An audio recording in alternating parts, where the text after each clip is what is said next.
Okay, we're live. Hello, welcome to the stream. So, today we are back with Legend of the Mist after last week's lack of stream due to having a really bad sore throat that day, which sounds like a made-up excuse, but it was sadly real. So, we last played this 2 weeks ago, and that session was mostly just reading through the book. We didn't really... Well, we did a bit of play, but not very much.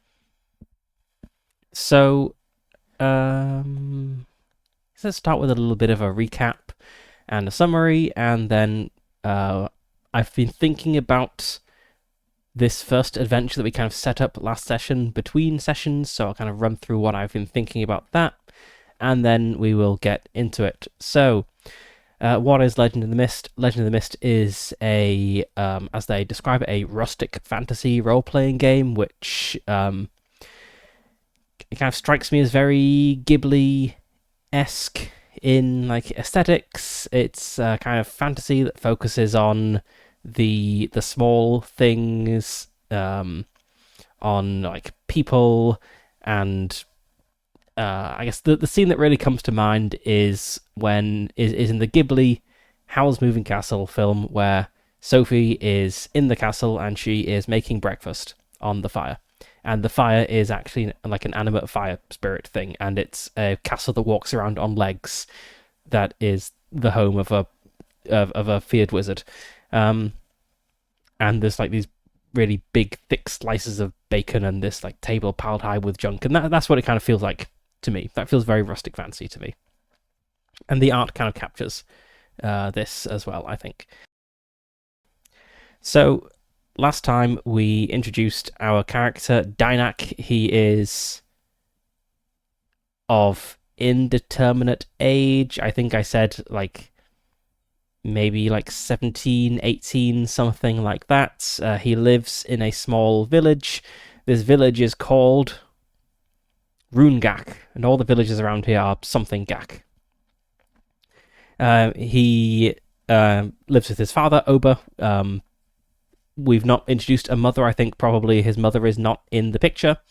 Maybe she died when he was young or something, but it's just him and his father. And his father is a peddler. So he travels around. He goes to all the villages in the area. He goes to this like big market in the nearby town a couple of times a year. And Dynak accompanies him on these things. So with Legend in the Mist, your character is made up of these themes, which have a collection of tags, and we can apply. We can use these tags to get bonuses on rolls and situations where they apply. So, Dynak's first theme is a skill or a trade. He is a peddler's son, so this means that he is attentive, and as he watches his father, work the stall, and he's trying to pick up the trade. He's also capable of repairing simple things, nothing that needs like specialized tools or knowledge, but he can like put a handle back on a pan, or like fix a little children's toy or something. Because I think his dad is also maybe a bit of a tinker as well as a peddler. But his weakness here is that he is unworldly, and this is a weakness because he thinks he is more worldly than he is. So, if I was to make this more wordy, maybe like a more specific weakness would be thinks he's more worldly than he is, because he's travelled around all the nearby villages and to this like what he thinks of as this absolutely massive town many times. And other people in the village don't really do that. He thinks of himself as this kind of worldly experienced traveller, but really he's just a very rustic, I guess, guy who doesn't really know much about how the world works and has a kind of false sense of confidence in himself. Now, his quest here, as all these themes have a quest, is I'll get out of this dead-end village and become a hotshot merchant. So the way character advancement works in this system is it really comes down to the quests and the weaknesses. So the quests, if you take a solid step towards achieving your quest, you mark a milestone. Oops, there you go. You mark a milestone. And if you turn away from your quest, you mark abandon.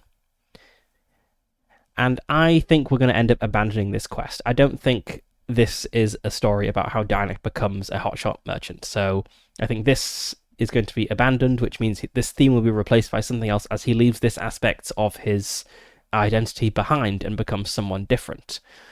Now, every time this weakness comes into play in a die roll, we mark a point of improve.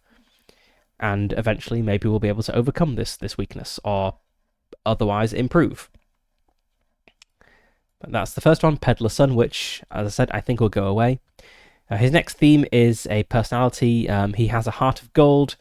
He helps the needy and always looks on the bright side. But his weakness here is that he is vulnerable to a sob story. I thought this was going to come into play last session when he was chasing that thief through the market, but it didn't. But I'm sure this will definitely come up in the future. And his quest here is that everyone has some good in them. They just sometimes have to make hard choices. And that's not really a quest. It's not a thing to do. But quest in Legend of the Mist is a pretty broad term. It can be like a principle you uphold or a belief you have. So it's a strong belief in this case. And so we would mark a milestone on this if, for instance, someone had obviously wronged him, but he clung to this belief despite that and was like, I'll give this person a second chance. There must be a reason why they wronged me the way they did. But it would have to be some serious wrong that was done to him. And we'd mark abandon on this if he starts to harden his heart and starts to think that some people are just bad. His third theme is a trait. He is tenacious. He has a quick recovery, and he advances despite opposition. But his weakness here is that he can't ask for help. He feels he can do everything himself. And his quest, this is never give up, never surrender, which I think is another belief, I guess. And our fourth theme ties into our overall campaign goal. So, see there's a little crown here that's circled. This means that this is a greatness theme, which means that this isn't just going to apply a +1 or something to rolls. This could apply a huge bonus to rolls, like a +3, if it's really relevant. And he doesn't know about this. This is a destiny. His destiny is to defeat the Lich. And this has the tags Fated Confrontation and Sense Wrongness. But his weakness here is that he is just a village boy. And the quest is, I will defeat the evil force plaguing the land, the spectre of Abax the Mad. So Abax the Mad is the evil kind of proto-lich that we generated when we played Lichdom before beginning this. And as I said, he doesn't know about this destiny. He will come to learn this as we play. Maybe he'll never really learn that his destiny is to defeat the Lich, but that is what fate has in mind for him. So this is going to kind of help him out along the way. So this Fated Confrontation tag, I think, may help if, just to give an example, let's say that a thief comes at Dynak with a knife. I think this Fated Confrontation probably help Dynak avoid getting stabbed and bleeding out in the street. Because if that happens, he can't meet his Fated Confrontation. And this Sense Wrongness will give him a sense that something is odd, something needs investigating when it is related to the Lich. And finally, we will eventually have a fifth theme.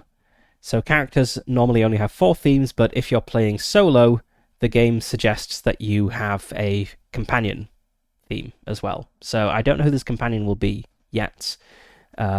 Maybe we'll find out this session, maybe not, but eventually, not eventually, at some point relatively early in the campaign, we're going to meet a companion who will come with us.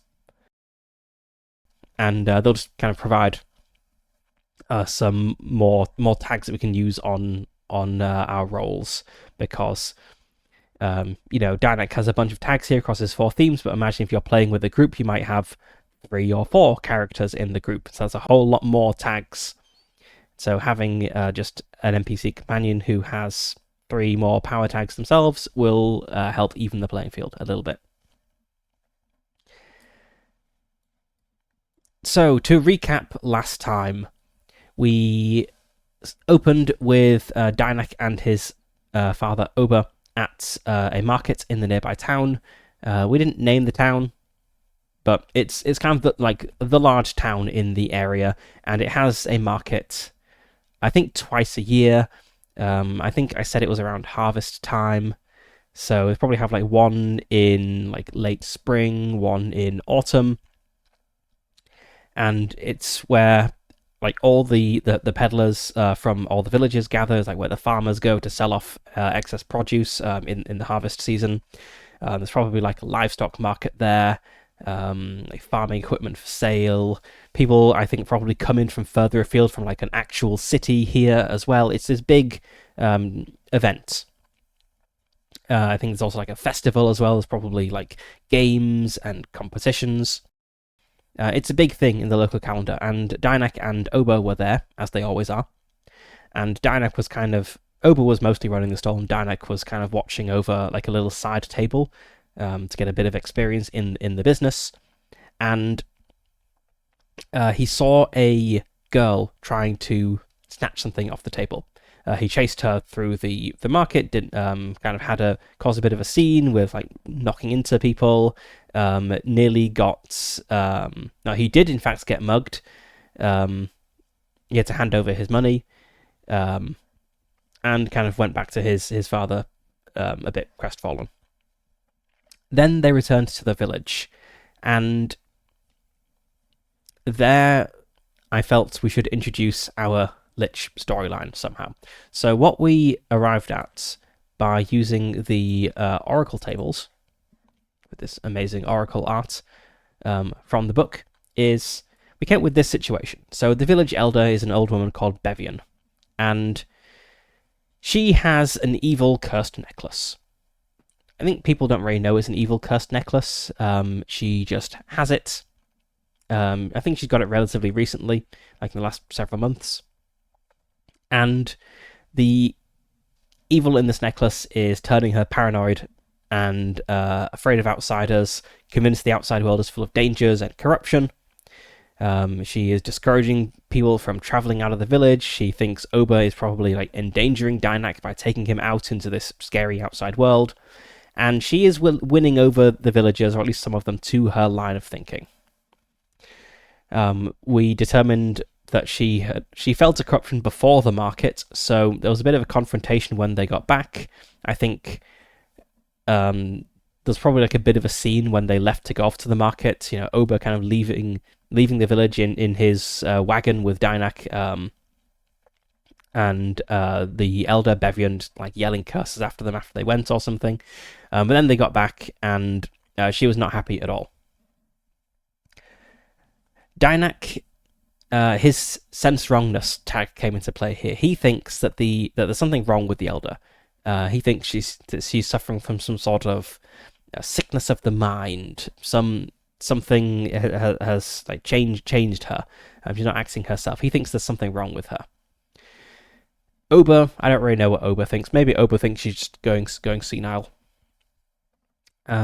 But we also established there is a witch who lives in the nearby woods who has a reputation as a healer. So that's where we left off. So Dynak thinks there is something wrong with the elder. It's not just senility. Because I think she probably was a kindly old woman before this all started to happen. And he thinks maybe this witch could help. So, firstly, we have some challenges related to this. And this is kind of the outline of our adventure that we're going to be playing through this session. And I'll go into a bit more detail, but just to summarize it. So we have some challenges. So the witch keeps to herself. No one knows exactly where she lives. She has to be found. And I kind of flesh this out a little. I think she comes into the village very infrequently. So she might be absent for like a whole year before visiting. So really waiting for her to show up and then buying some sort of crazy village elder cure from her will not work. If Dynak needs help from the witch, he has to go and find the witch. The woods, I think, have dangers. Wild animals, some people. So wild animals are the obvious danger. There's there's the fact that it's an untamed wilderness. There'll be just natural obstacles in the way. Like terrain that is hard to pass through, and that you can like fall down a hole and break a leg or something. Some say there are even magical creatures there. I'm not sure if there are magical creatures, but we will find out. The witch is antisocial and will not help just out of the goodness of her heart. She needs to be won over. And thinking about this a little, I think that the witch has a husband. She lives with her husband, who is also some sort of magical person, and the husband is even more antisocial than the witch and has never actually been to the village. So I think people don't even know the witch has a husband. She's just this strange old witch who lives out in the woods. People kind of know vaguely which direction she comes from, but that's it. But she actually lives out there with her husband, maybe some other family. I don't know, like maybe they have a son or a daughter. Maybe we'll find out. And I was thinking, let's find the PDF here. So Dolmenwood is a very fun setting. It's a kind of fairy tale, foresty setting. That is and rule system that I've run a campaign in. Not a solo game, a group game. And I think there's a lot of fun stuff in Dolmenwood, and I'm going to take some inspiration from it. My game is not taking place in the world of Dolmenwood that I know. I don't think Dolmenwood exists in my setting, but one of the things I do want to take from Dolmenwood is, if I can find them here, do we have a cool picture of them? I really want there to be a cool picture. Maybe we're not going to be blessed with a cool picture, which would be very sad. But there's a kind of, not exactly like a secret society, but there's a group of people who live in the woods of Dolmenwood called the Droon. And these are kind of strange, isolated people who hoard magical secrets. They study the ley lines, and there's not going to be a picture of them in the book now, is there? That's very sad. There's definitely a picture of the campaign book, but I don't want to put that on screen because it has spoilers in. Anyway, the Droon, they live out in the woods. They hoard magical secrets. They're very unfriendly to non-Droon. They're not like the local people. They come from somewhere else. They come from a land far to the north. And I want to say that this witch and her husband are Droon, or whatever this world's equivalent of Droon are. So it's not just a witch and her husband. There's a kind of like whole like secondary world of I'm skimming through to try and find a picture of a Droon, but I don't think there's going to be one. There's like this whole secondary world of like this society of witches and wizard feels like the wrong term. They're kind of more like druids, maybe. Okay, there isn't a picture in the player's book. That's very sad. Anyway, there's like a whole, I think, separate society of these people who live out in the woods and out in the wild places and like study standing stones and ley lines and magical beasts and like godlings and spirits and so on. And they kind of hoard their knowledge and only share it amongst themselves and don't like interacting with other folk. And that's like our witch is part of this society, and I don't think Dianak knows about this. So this is going to be a revelation to him that there's more people out there.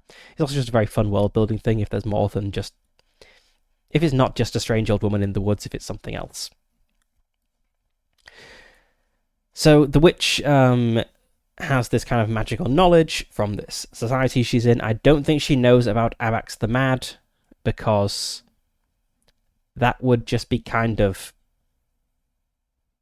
dull and too easy if our campaign began with Dianak visiting the witch and saying, "The elder in the village, she seems to be affected. her mind is wrong in some way. And the witch is like, fear not, young Dynak, I'll come check it out. Then she strolls into the village and is like, my god, that's one of the cursed mind gems of Avax the Mad. I think that we need to build up the revelation that there's this big bad. So she can recognize curses and do something about them, but she won't really know about this thing. So that's the witch. And our final challenge is the elder is paranoid and won't accept help from anyone. So even having won the witch over and brought some sort of cure back, getting the elder to take it will be tricky. We do have some follow-on questions which can lead into future adventures. So the big two in my mind are like, where did the necklace come from? So, if the elder has this cursed necklace, well, the two questions are linked. Where did it come from, and was it intended for her? So this is interesting because one possible explanation is that the necklace belongs to one of the elder's ancestors, and it's just kind of been in a chest in her attic for the last 200 years, and she happened to find it while doing some spring cleaning and thought, that's nice, and put it on, and it's like slowly corrupted her. Possibly she bought it at a market. Possibly someone saw that she would buy it at a market, like made sure it was positioned just where she would see it. Had it priced just right for the elder. Maybe someone sent it to the elder. It will be very interesting if someone intended for the elder to get it, because then that means that someone connected to the big bad thought this village needs to become more insular. And why would they think that?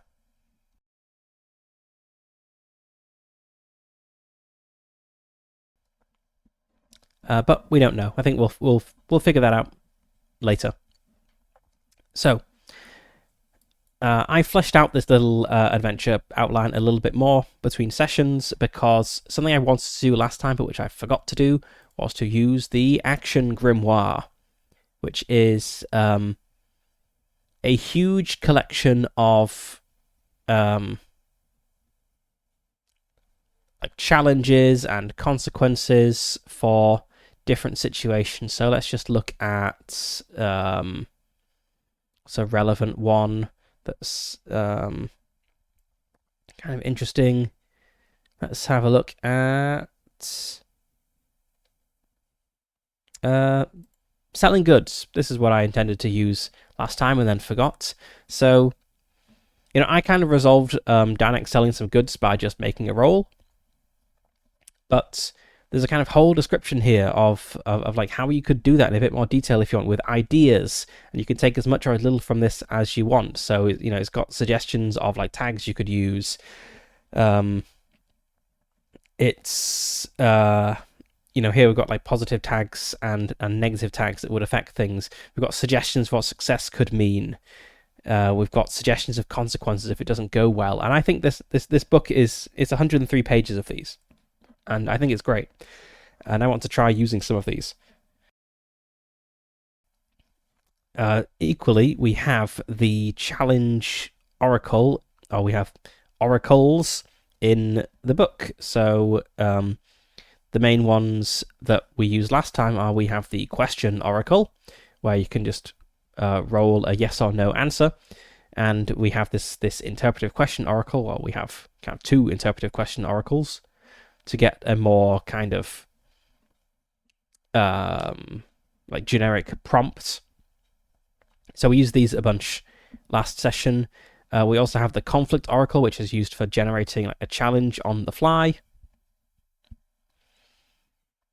And we have the pre-made profile oracle, which is used to roll on the huge list of challenges that are already in the book.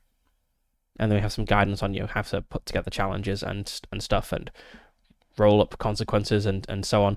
And we also have this Revelations Oracle, which we will use when we need to progress to the next phase of our campaign, but we're not there yet.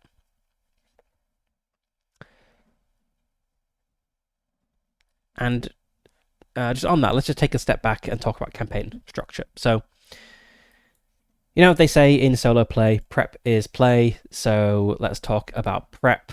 and draw some dumb pictures on here. So let's say here's our like start.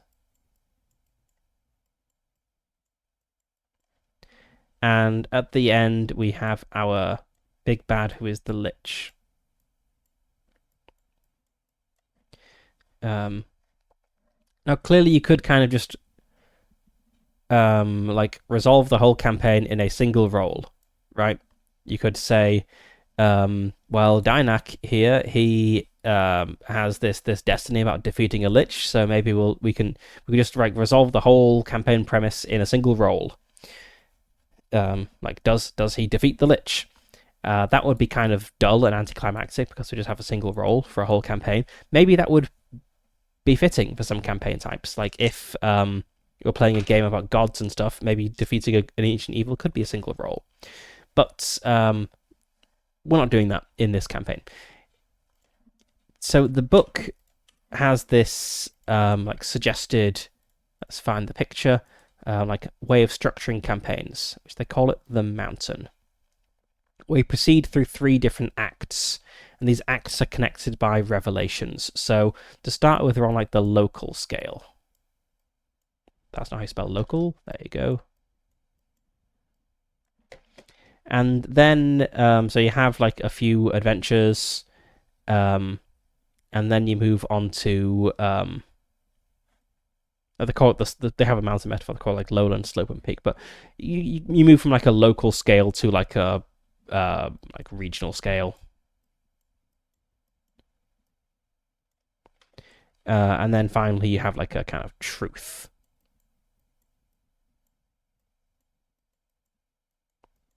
Is what I'm going to call it. So you start off with like very local threats, like our village elder is going mad. It turns out it's because of an evil necklace. You kind of resolve this threat, and it gives you a clue that there's actually something more. So you get into like a regional scale conflict. You leave your local area, you step out into the wider world because you realize, oh, this evil necklace came from somewhere. I need to take it to the wizards in the capital city, and they'll look into it.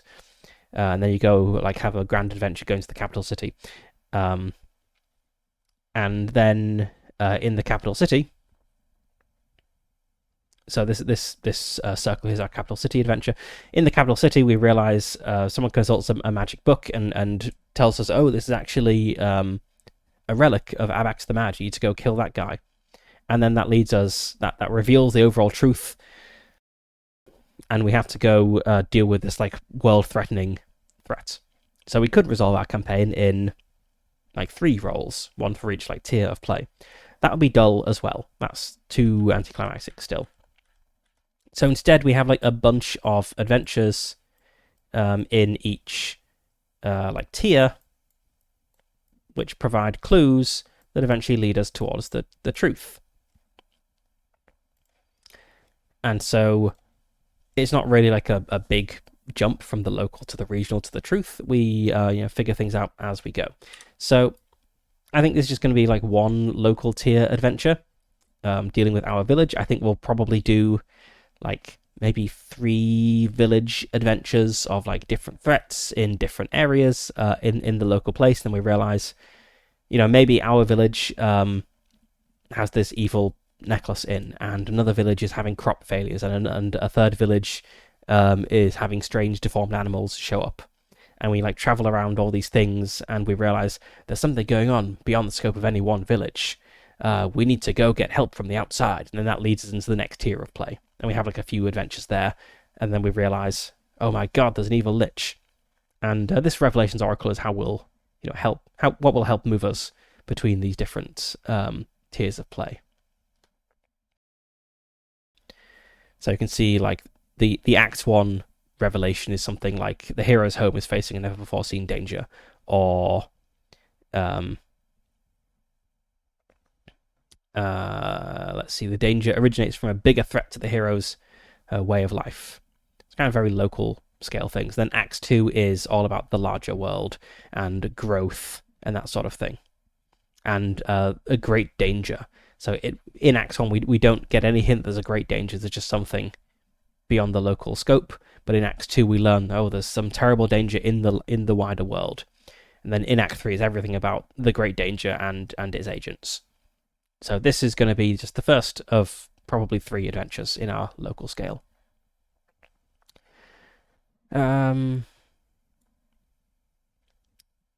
So I think we should probably get to it. So I did have a few ideas of like challenges that would make up this adventure. I didn't flesh out the full thing, but enough to get started.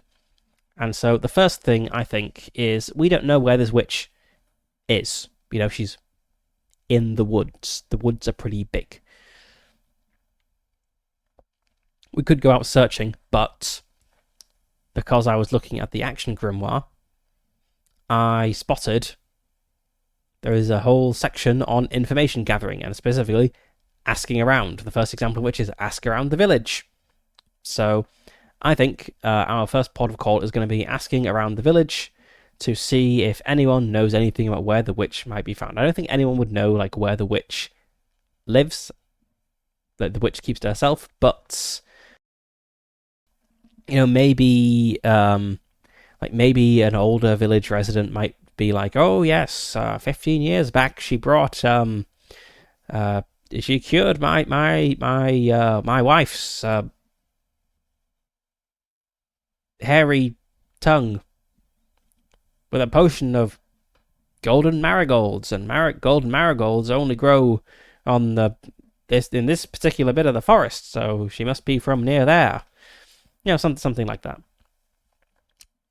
And I think that like a possible consequence we could get here is if this doesn't go well, you know, we might just not learn anything. You know, we have our suggested consequences here, like the information is vague or part true, part false. But another interesting consequence I think here would be if the elder finds out about this. You know, maybe not early enough to like stop us, but you know, shortly after we leave the village and head into the woods, someone tells the elder, hey, do you know, young Dynak was asking about where to find the witch, and the elder will, you know, clench her old woman fist as she thinks about the dangers of outsiders. So it was pretty late at night, I think, when we got back from the market. I believe I said we like traveled through the night. In which case, it's probably very early morning if we travel through the night. Anyway, I don't think we're asking around today. I think, so Oba and Dynak have this kind of confrontation with the elder Bevion as they get back into the village, and then they go home. Oba, I think, is like mad. He has to cool off a bit. Dynak is more concerned. Maybe like over a meal, like if they did travel overnight, like maybe over breakfast, Dynak is like eating a bit slowly. His father's like, "What's on your mind, boy?" What do you call him, boy? Boy or son? Son feels more affectionate. What's on your mind, son? Dynak could be like, I just don't know why Bevion's like this. I mean, she never used to be like this. And I think Oba just kind of like frowns, like clearly annoyed to be thinking about Bevion again. It's like, she's just grumpy old worrywart. And like kind of clearly shuts the conversation down. He doesn't want to talk about Bevion. So I think a day just kind of passes as they like recuperate from the market, like see to some like chores around the house and that sort of thing. And the following day, I think, is when Dynak thinks he can go out and start asking around. So our village, I'm picturing a very small village. It will have I don't think it has like a market. Like it's not really big enough to have a market itself. Markets are a town thing. So I think he's just gonna like go to some friendly villager who he's on good terms with, who is maybe not like super on the side of the elder, to ask around about this. And I'm gonna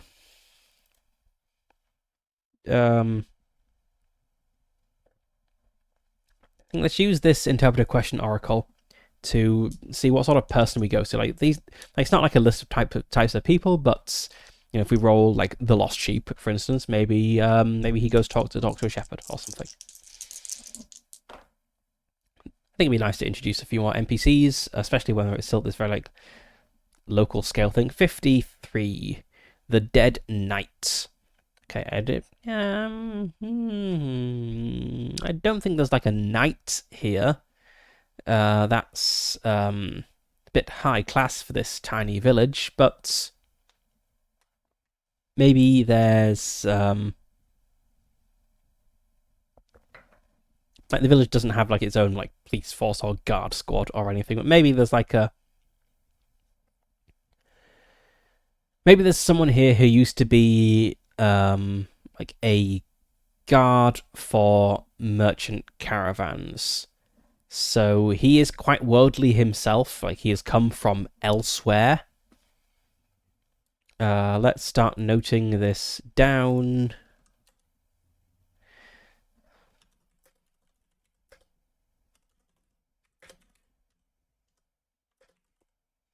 I think he is like an older man, which is why he doesn't really like go to market with Oba and Danak, but maybe he does like sometimes go to the town.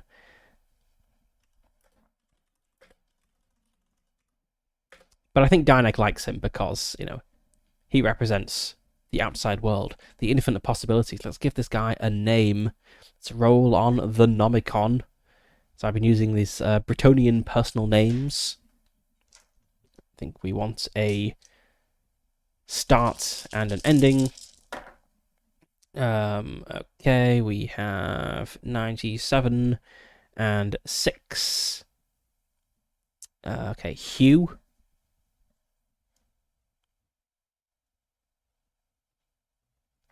Hughrand.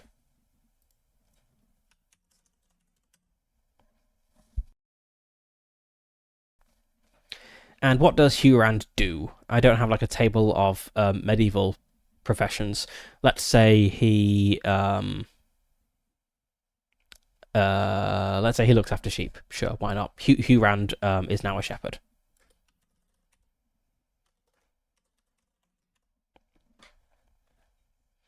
Maybe he even like lives in the direction the witch comes from, so that might be why Danak thinks it's like the village, I guess. It's not like right up against the woods. There's kind of like pasture land and the woods beyond that, and Hughrand kind of maybe has like a little hut by the edge of the village, like on the edge of this pasture land, and is out there with his sheep all the time.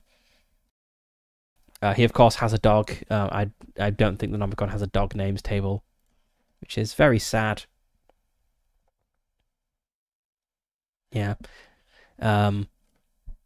So Hughrand kind of lives out in this hut, just like maybe a little beyond like the village boundary proper, in this this plain, and then beyond that is the woods that the witch comes from. And so Danak like goes over there first thing in the morning,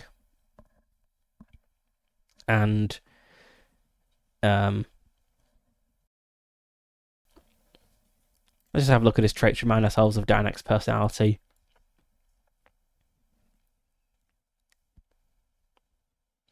I think if he trusts Hughrand, he's probably just gonna immediately just like open up about why he's asking, and maybe then the danger might be someone overhears him, and this is how it gets back to the Elder. So first thing in the morning, Danak kind of heads out in the direction of Hughrand's huts, and he's like he like shouts to his father, I'm off to go see Hughrand. I'll be back late. And his dad's like, you take care now. So he goes off, like passes through the village, like saying good morning to a few people. Maybe he gets like a few stern looks from people who are more aligned with the Elder's way of thinking. And he makes his way over to Hughrand's huts, like calls out green, like, morning, Hughrand. And Hughrand's like, Danak, good morning. What brings you out here? And Danak kind of like glances back towards the village to make sure that like the Elder just like isn't there listening in. And is like, well, he sidles up a bit. The Elder's been a bit cranky. I don't think he'd call the Elder. Maybe he would call her the Elder out of respect. Like, the Elder's been a bit cranky lately, and you know, my father thinks she's just old, but I get this feeling there's something wrong with her. And Huron just kind of like watching him, like listening, thinking like, where's this going? And Danik said, so, well, there's the witch in the woods, right? She makes medicines and things. I was wondering maybe she could help. And if you knew, like, do you know where the witch, where she comes from? I mean, she lives in like in the woods beyond your pasture. I figured if anyone knew, it might be you. And Huron kind of like looks over into the woods, and I think this role is going to determine like his attitude as he replies, and also if we have any consequences, like maybe like if it doesn't go well, he might like warn Dynak away. But what tags apply here? So I think his Heart of Gold applies here because he's like appealing. Like arguably Help the Needy applies as well. I don't think both apply because like this isn't directly helping someone. This is kind of the setup to help someone. I think it's more like his personality that is helping here.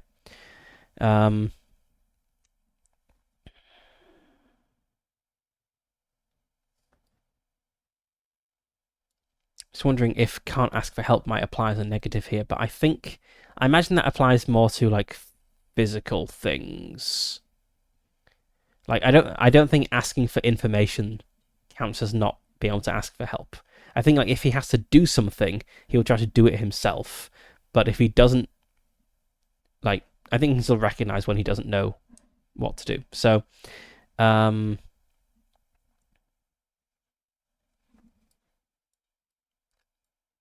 yeah, I'll add his Heart of Gold, and that's probably all that applies to this roll. Okay, that's awful. That is a 5. That is a complete failure. Okay, so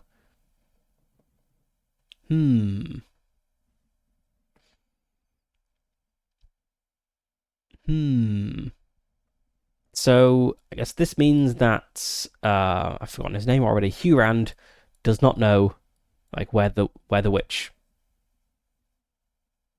is.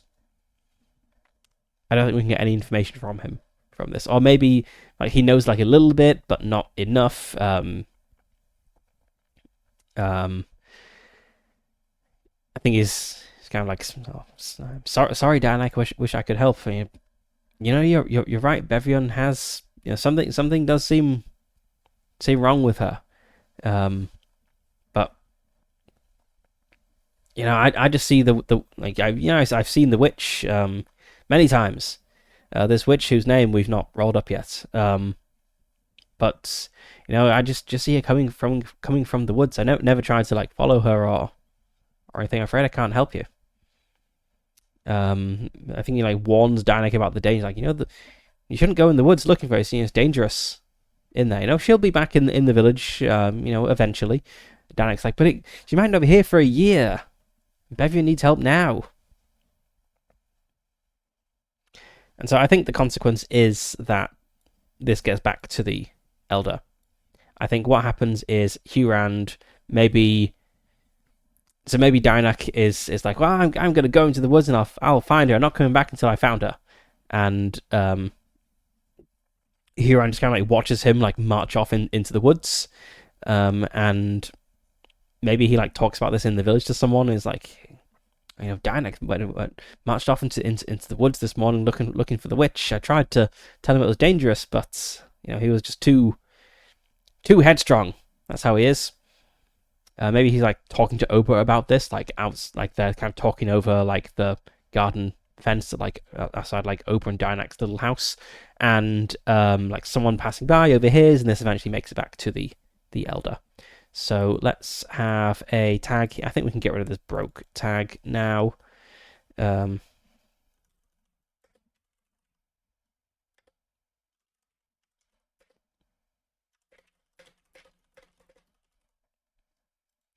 So we have this tag that the Eldon knows that Danik is off to see the witch.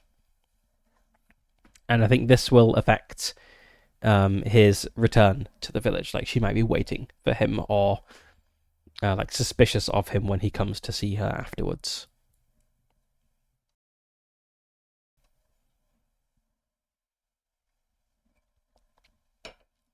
Okay, so the next step is we have to find the witch's cottage. So Danik marches off into the woods, and I'm picturing like a old untamed forest, like no paths at all. I think maybe he thinks like, well, the witch comes through here, so there must be a path, right? And he gets in, and it's like very apparent after traveling just like a few meters into the woods that no, there's no paths here. Like, however, she travels around. Like, she knows her way around, and that's it. So Danik has marched into the woods. The sunlight kind of gets cut off by the trees as he heads in. It's just all tangled, all overgrown. He's stepping over branches, and we don't have any idea really of where to go other than a vague direction. So I'm going to resolve this as turn to another bit of rules as a journey, which is a suggest. So for resolving like multi-step challenges, there are kind of two suggested ways of doing it in the system. So one way is let's see if we can find an example actually. Okay, here is an example, an antlered forest spirit. It looks like this. It's pretty cool. And it has here on the left some limits. So it has like bind or banish 4. And what this means is if you could use this in a challenge where where you want to bind or banish the antlered forest spirit, and the way you would do that is by inflicting a status on it called bind or banish in this case, or something related to that. And if you got that status to level 4, which you would get by rolling multiple successes and using like spending your successes on building up this status, you would then overcome it. You would meet the limits. So that's kind of for a scene where there is one big challenge that you're facing. Let's see if there's a slightly simpler example. Is like a bandit to fight or something.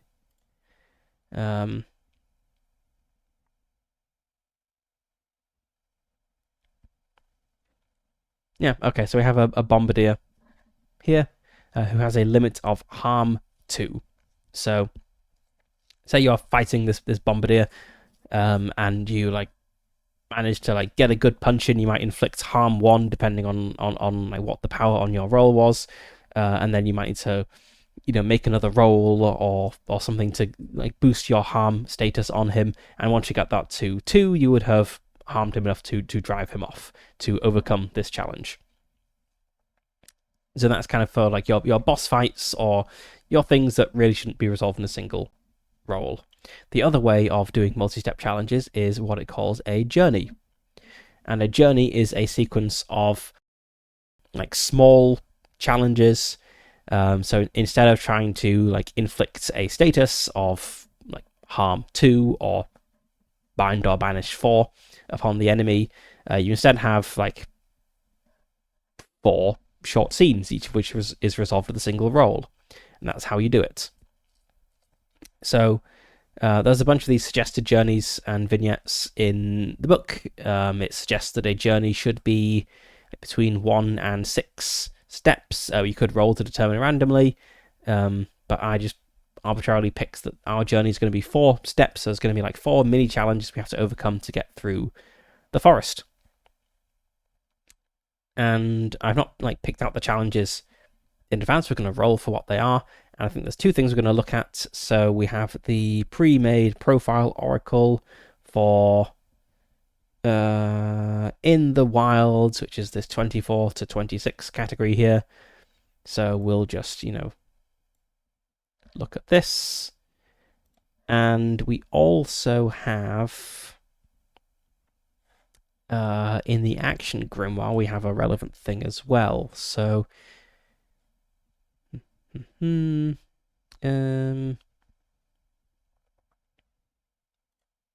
have travel and wayfaring.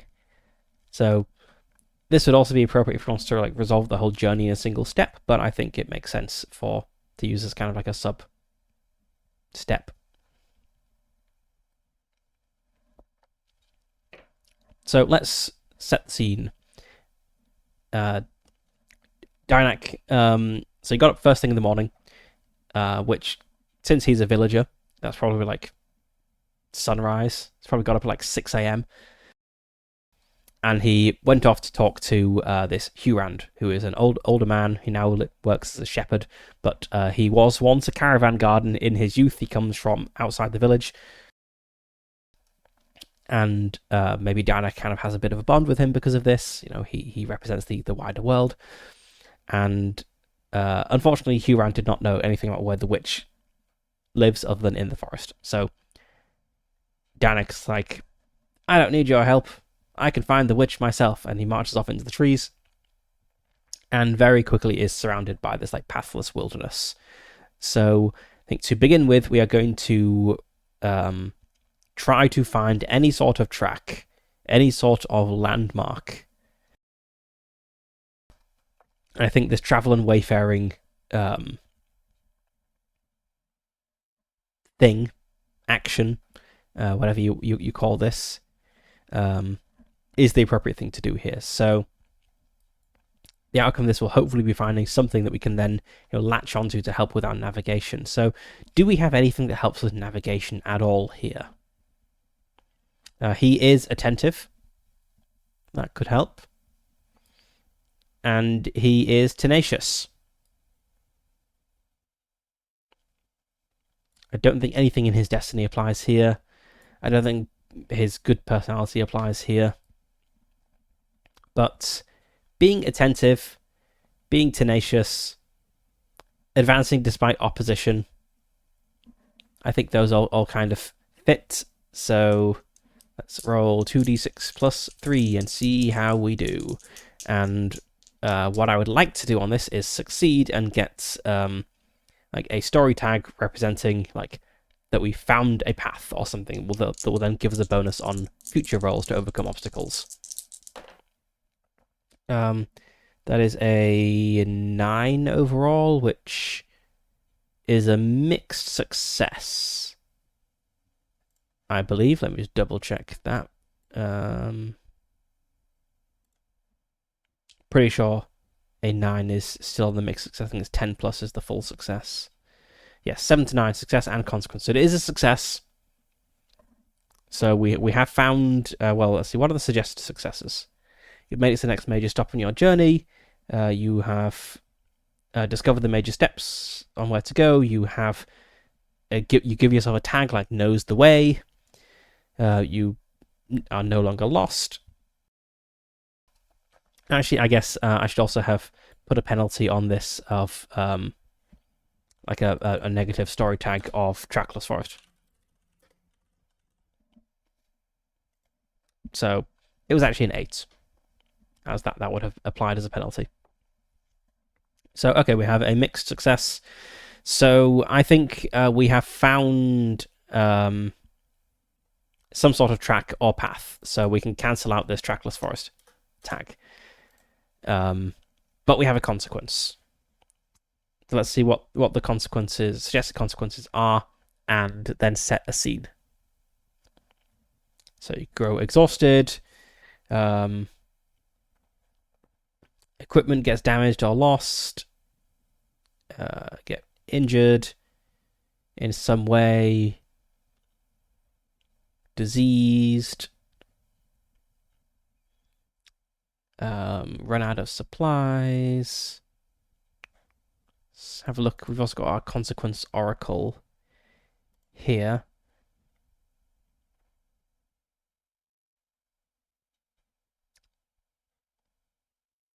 Let's just roll in our consequence oracle and see what we get. If it's not interesting or relevant, I'll just pick something. 26. Exposure, we betray information. We've already done that because we have revealed our location. We've revealed our plans to the Elder. So I think we're just going to take some sort of injury from this. We got a 6 on the white dice. Let's just say, that's short on coin. Let's go for a 1 here. We are wounded or bleeding. So there isn't a path through the forest. And it's like an old growth forest with branches and brambles and things everywhere. And Danek's just like clambering over logs and ducking beneath branches and skirting around big rocks and slipping on mud. And eventually he kind of gets out to like a clearer patch of forest, and he thinks he sees a path kind of leading away. Like at least there's something that can be followed. Maybe it's like a dried riverbed or something, even if it's not like a path. And he thinks like, if I were living in the woods and wanted to get into the village, I would take this thing because it's easier than what I've just been doing. But he's hurt himself a bit. I don't think it's like a big injury. I think it's just like scratched up from like climbing over things and like bruised a bit. But it could harm in a situation where like physical reflexes or pain tolerance are important.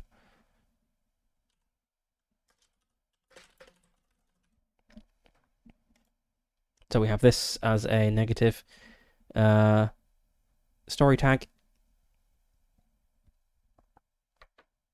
But that was only step 1 on our journey. I said we'd have like 4 steps. So let's now go to the pre-made profile oracle for In the Wilds. And I don't really know which of these columns is interesting or the most interesting, or fitting. So I'm just going to roll a d6 and then just like look across the 3 columns and see what seems interesting and relevant here. 6. So a will-o'-the-wisp that maybe guides us off path. A rampaging giant doesn't seem relevant, or doesn't seem appropriate rather. Or a wrathwood tree. Those both sound interesting. What are those things? Conveniently, they're on the same page. So a will-o'-the-wisp, a distant flickering lantern or torch, a vague sign of life or strange vision in the fog, sometimes appears at night in remote places. Now, it's not really night, but I guess you could have a daytime will-o'-the-wisp, or something equivalent. While it takes the guise of something desired, its guidance must not be trusted. It is a promise of safety that always ends in disaster. Those who ignore it 3 times are spared. Those who follow it successfully follow it to their doom. So potentially we could think we see like a sign of a trail, but it is something misleading us. There's also the Wrathwood tree. The Wrathwood tree is a malevolent tree that grasps at passers-by to drink their blood. It may be that an evil spirit possessed a natural tree, or that one grew from a cursed seed. I think that's a more fitting challenge for when we actually go after, like towards the end of the campaign, when we're going for the Lich, because we know that the Lich has transplanted his soul into a forest. And I don't think it's this forest. So I think we're going to encounter Wrathwood trees towards the end of the game. So let's say it's a will-o'-the-wisp. What would it be in, like, mid-morning? Like, a light bobbing through the trees wouldn't be very visible, I don't think, as it's autumn. It's not super bright, I suppose, but it's bright enough.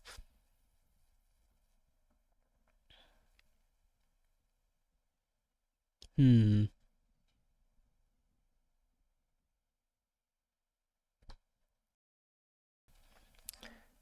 it's a sound. Like a sound of it's like a domestic sound.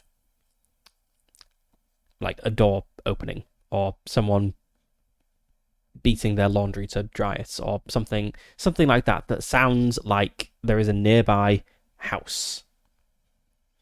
And that's going to be of interest to Danik because he is looking for a cottage in the woods. It is the perfect distraction. So let's just read through this Will o' the Wisp. So bind or banish 2. We don't have any like magical ability to bind or banish spirits, so I don't think we can do that. We can try to. It has ignore 3 or follow 3, and if you follow it, you get one of the consequences. And what it tries to do is lure us. So it's making like appealing sounds. It can try to distract us. I feel probably not distract. So I think it's trying to lure us. And it can give us this state. It can give us like a status like hopeful or curious.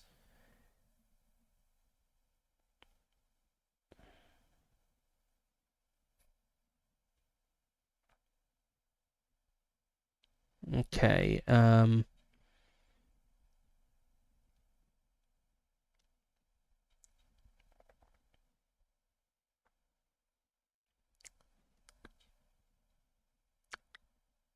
So this is.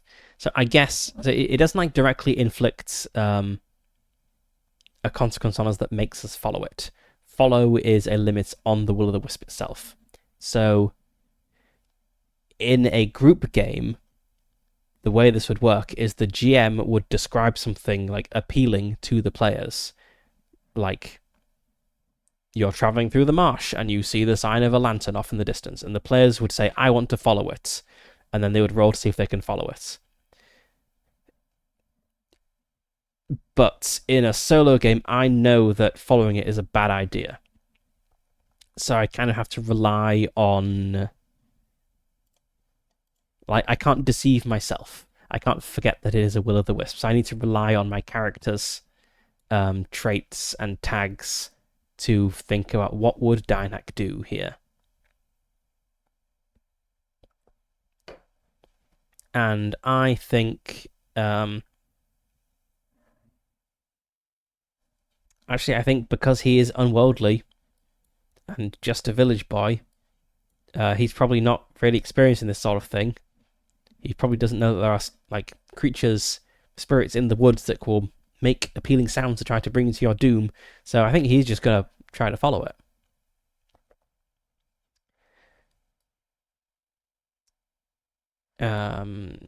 So I guess we've like removed the consequence of there not being a path. So I think we can just follow it to the best of our ability.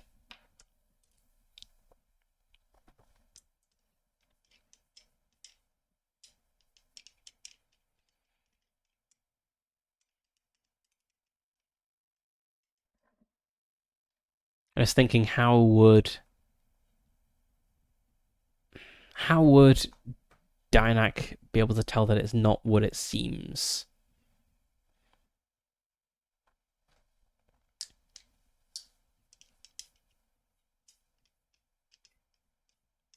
That could... I guess we'll just roll and see what happens.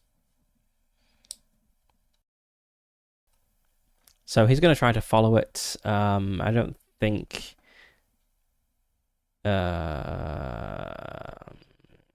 I guess attentive and tenacious both apply here. He is forging on. Oh, I know what I can do. Rather than rolling to try to follow it, I can kind of invert it and roll to not be deceived by it. So, or rather, roll to see if I am deceived by it. So in this case, I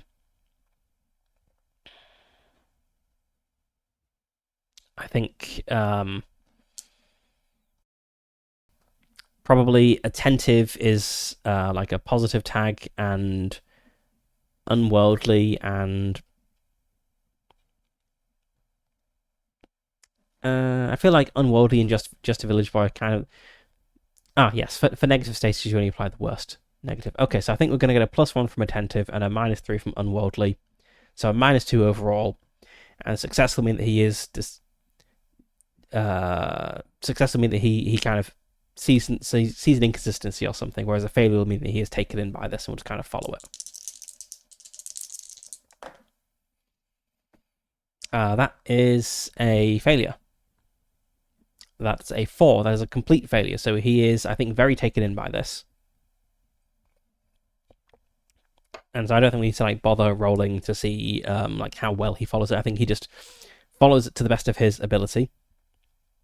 And so we're going to get one of these follow consequences. So suggestions are: the path leads to a hidden tar pit. The path leads to a hidden crevice. Path leads to a bewitching glade, or the path leads to a megalith.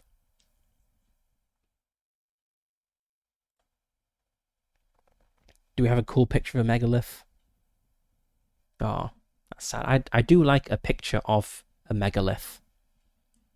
But I think this actually fits really well with what I wanted the witch to be like. So, the witch and her husband, I said, are Droon, to take some Dolmenwood inspiration, which means they kind of live out in the woods and study ley lines and hoard arcane knowledge and don't like outsiders, that sort of thing. And in the Dolmenwood, there are lots of standing stones, hence the name. So our game isn't taking place in Dolmenwood, but it would make sense for Droon-like people to live near a megalith. And it makes sense for a megalith to cause like strange sensations that lure people or mislead people. Right, so Dynak is forging his way through the woods, and he hears a sound, like the creaking of a door.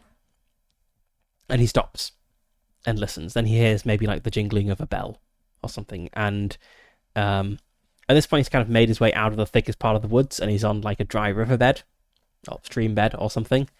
And he thinks, that's the cottage. I'm really close. And he just like sets off in the direction of this sound, maybe like leaving the path and forging his way through the trees again. And he like the sounds seem oddly distant, or rather the sounds sound quite close, but no matter how far he goes, he doesn't seem to really catch up until he sees a clearing in front of him. And as he gets up to the clearing, he sees rain, which is very odd, as it's been quite a dry day. And the rain seems to be localized within the clearing. Like, edge of the clearing, there is rain. In the forest, there is not rain. And looking through the rain, he sees, off in the distance, no cottage, but a large, like, jagged rock protruding out of the ground, which seems to be this, like, the center of this clearing. And he's like, well, you don't see that every day. He makes his way up to the edge of the clearing, and it's basically a circle, not a perfect circle, but pretty circular, around this large standing stone that's just like drenched in rain. And as he like looks up at the sky, sees like a cloud, kind of the shape of the clearing, like up in the sky, the rain pouring down from it. And as he looks, there's this like flash of lightning and burst of thunder as lightning strikes this obelisk. And what does it actually say for the megalith here? So a massive obelisk stands defiant against the sky, wreathed in an unsettling atmosphere. This structure feels strange and, above all, dangerous. Tales about it abound. Maybe not. But its true meaning is lost to time. And it even suggests a connection to hedge witches and obsessive cultists. It's tying into things perfectly. A feeling of dread surrounds the structure. Everyone is filled with a sense of dread, and a thunderclap echoes from deep within the stone column. Okay.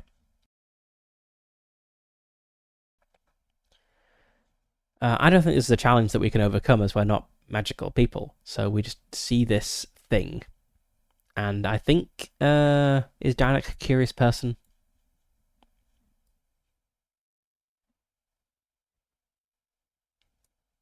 I feel he's probably a curious person.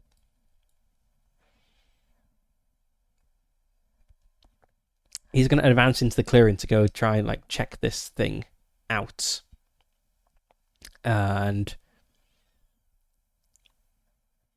maybe he like hears one last sound and thinks there's like a cottage behind the stone, even though it's not really big enough to conceal a cottage. And the sound of the rain would surely drown out any mundane sounds. But he like steps into the clearing and it's like immediately drenched by the rain, and like approaches and has this like strange, off-putting sensation, this feeling of maybe being watched. And I think this is where is this where does the witch's husband show up? We've not completed our journey to find the witch yet, so let's go to our good old yes/no oracle, which is just a 2d6 plus or minus any relevant tags. There aren't really any relevant tags here. Extreme no, because a double is always extreme. So the witch's husband, the man witch. I feel he's not a wizard; he's a man witch. The man witch doesn't show up. So it's not quite like Dolmen would. The man witch doesn't show up. But I think Dynak is what consequences are there here? He like cautiously enters this glade, walks up to this obelisk very cautiously because it has been struck by lightning before his eyes. I think he maybe like circles it to see if there's definitely no cottage here. Something about it is very strange, very interesting, and he walks up to it and like reaches out to touch the rough rock. It feels like slick with moisture, but as he does,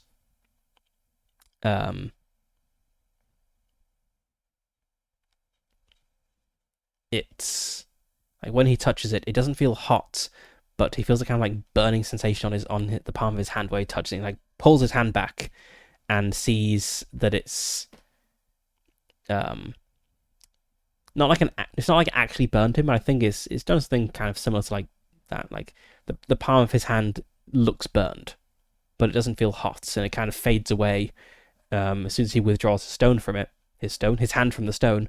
But there's still the mark there, even if the pain is gone. So I'm gonna note that down. Obelisk burned hand.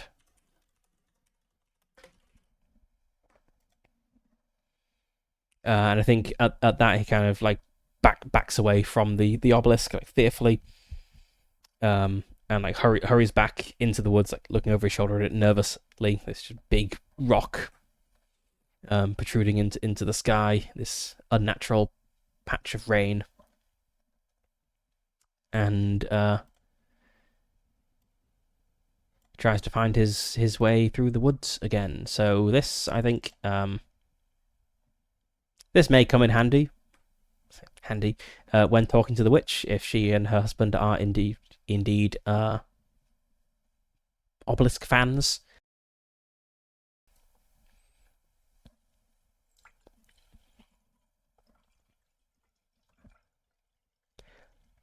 I guess also just intensify this negative status because his hand feels all like horrible and burned.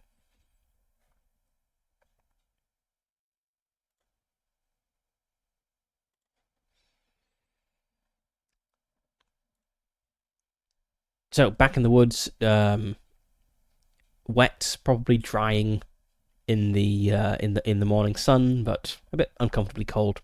Probably hand hurts. Probably like knees and hands just generally scraped from clambering through forest. And he has not yet found the witch. So what is the next challenge we come across? That is exactly the same roll as before. We're not encountering another Will of the Wisp. Oh my god, 3 6s in a row? Does this die only roll 6s? There we go, a 3.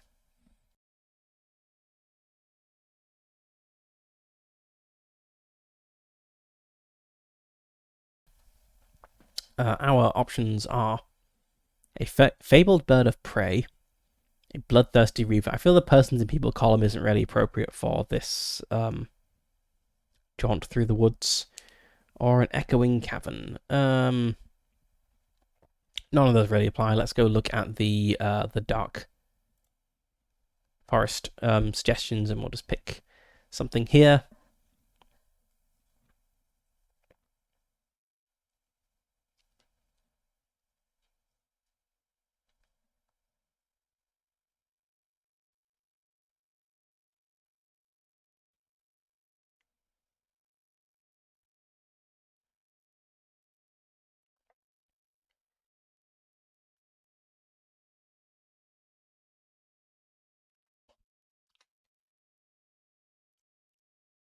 We've already like searched to find our way in the forest once, but I kind of do like the trackless foliage because we left the track. We left the track to go find to go follow the will o' the wisp. So it makes sense that we have to find our way again.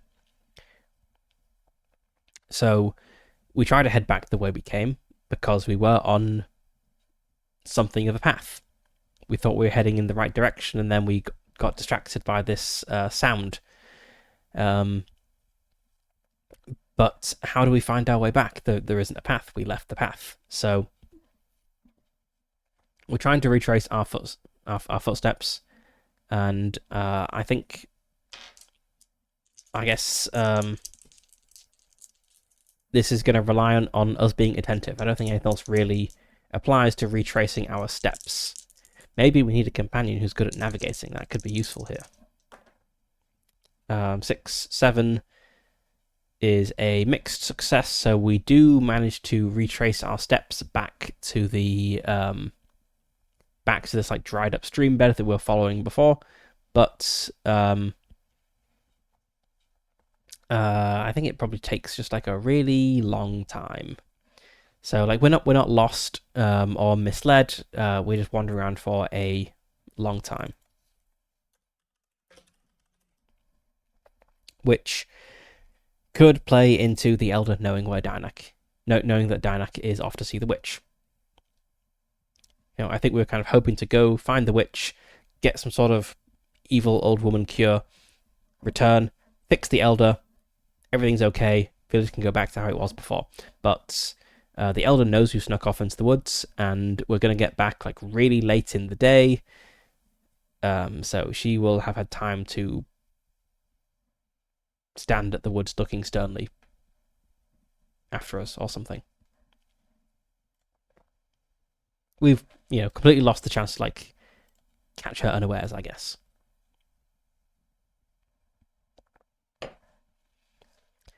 And I think we just have one more thing to do before we can find the cottage. I said this would be a 4-step journey. So let's go back to our pre-made profile. Just skim through a bunch of these to see what might be interesting. I mean, I quite like the first one I glanced upon, which is imposing pet. Maybe the witch has actually a giant dog. Or something like that. Some sort of guard creature.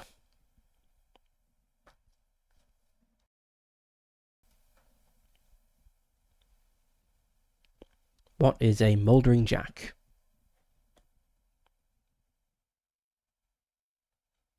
It is a pumpkin that eats animals.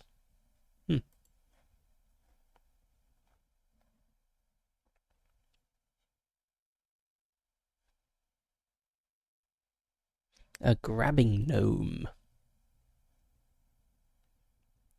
Pouncing out of the depths of a small cave or tree trunk, this little elderly gnome literally attaches themselves to an unlucky passerby. The gnome then drags along the ground, supernaturally heavy, a burden that slows their victim down to great annoyance and potential peril. I don't think that's fitting, but it's funny.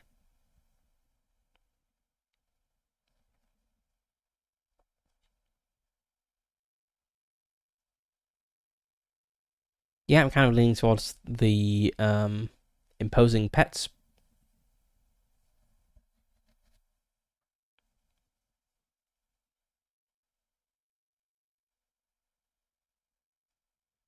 Curious what this stained saint is. It doesn't feel fitting here, but what is it?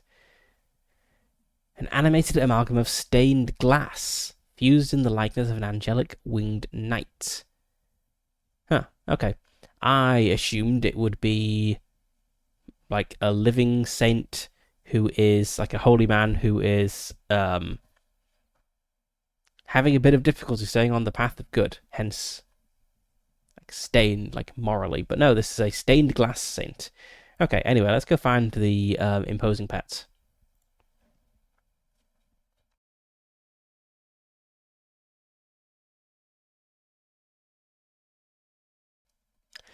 Okay, imposing pets. The snappy guard dog by the barn, the long-clawed black cat that always sits by the fire, or the goat that yearns to kick you down. Goat feels a very witchy pet. Such animals seem to always be around and on the lookout for new victims.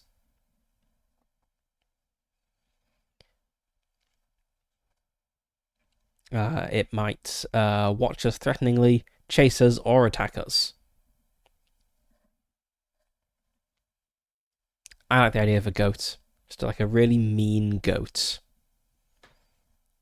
That I think is obviously domesticated, so we find our way back to this like dried up stream bed, and we think, well, this is the closest thing to a path we found.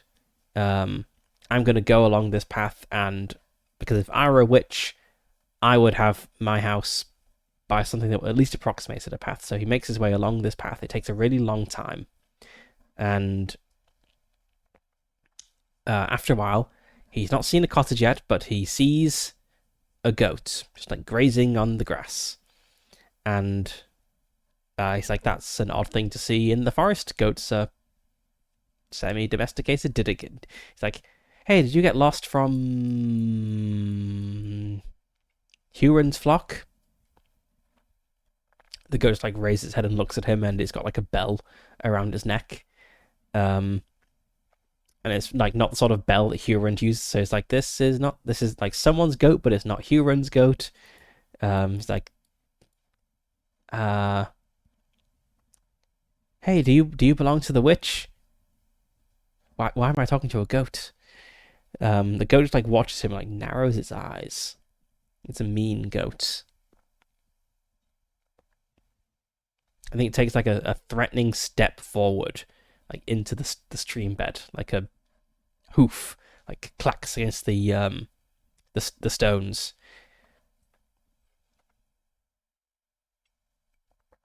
And Dinak, who doesn't have any animal handling abilities at all, I don't think. Like holds up his hands, like non-threatening, and he's like, "It's okay, I don't mean any harm."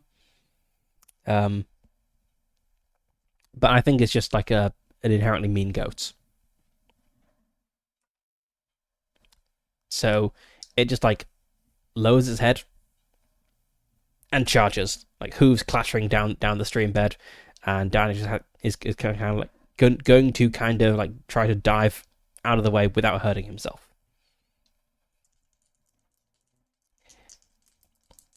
But how can we overcome this goat? I don't really just want to. Maybe we can just outrun it. With good reason. Well, this goat belongs to someone nearby. We're heading in the right direction. Maybe we can circle around it, or maybe I can like try to bond the goats, become friends with the goats. But I don't have anything that helps. No, I have a pocket knife. I thought, do I have like food on me? No. Okay, gotta dive out of the way of this goat. Which I think is probably just a roll, just an unmodified roll, because we have we're tenacious, and we're attentive, which is good for evading a hostile animal. But we are cut and bruised, which is going to affect our reflexes. Like I said, it might right at the beginning. So an option is we could burn a tag, which means we mark it off, and we have to like actually recover at like a camping scene or something to be able to use it again. But it gives us a larger bonus to a roll, so that's something we could potentially do. But no, I think the Snipe will just try diving out of the way of this goat. And it is trying to... I'm not sure whether it's trying to hurt us or to scare us. We'll find out when it inevitably gets us. Oh, no, that's an 11. It's a total success. So, the goat just, like, charges us. We dive off to the side and land in a very soft patch of herbs. Very springy. Cushions our fall. And, like, in a moment, Danik's, like, rolled over onto his feet, and he's, like, running, like, further down the stream bed, thinking, the witch has got to be around here somewhere. It's obviously her goat. Maybe the goat is even the witch. Who knows? Maybe she can turn into an animal.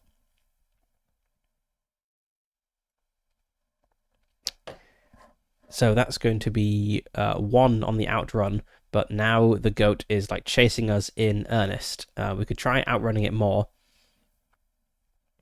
But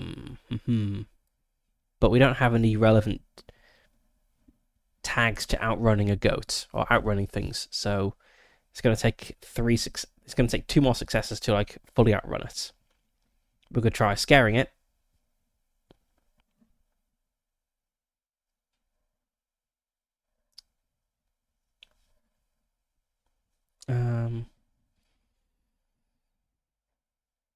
See, I mean, we do have a pocket knife, but I don't want to like stab the goats.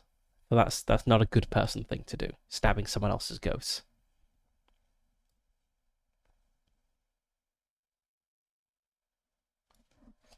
But I feel like his tenaciousness, his tenacity, that's the word. His tenacity will probably help with outrunning a goat.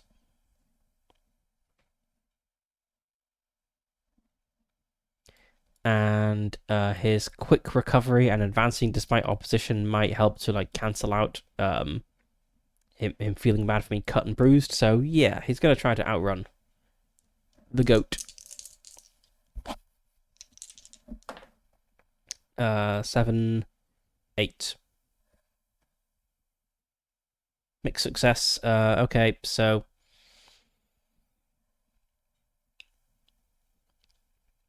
I feel the goat like doesn't catch up with us, so it doesn't like hurt us. Because that's not outrunning it. We did successfully get another point towards outrunning it because we got a success.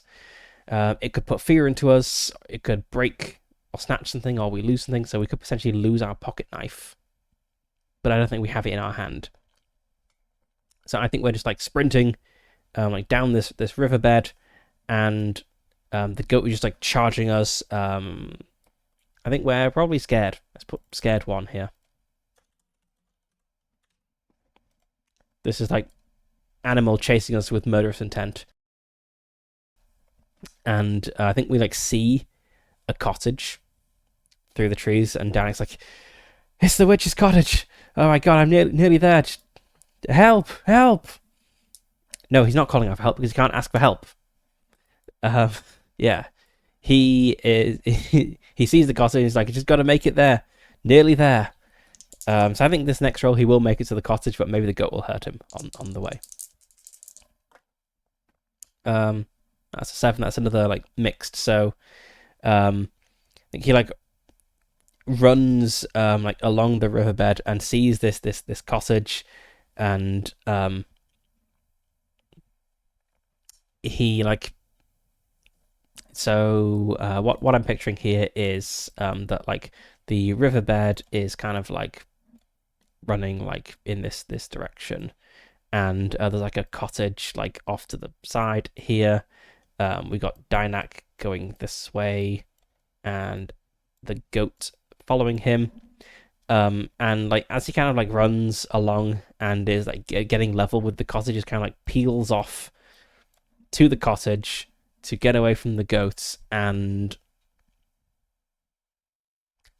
I think a good consequence here is he smashes through. He like runs into a fence and just like smashes through it as he's going full speed. So he breaks the witch's fence,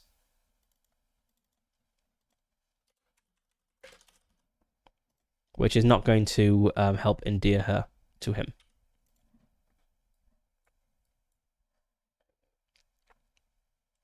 And so he just like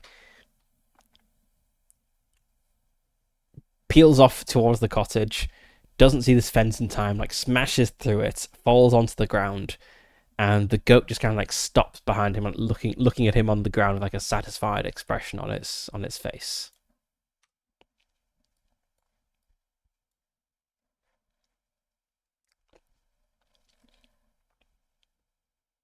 And Danak like hears like approaching boots.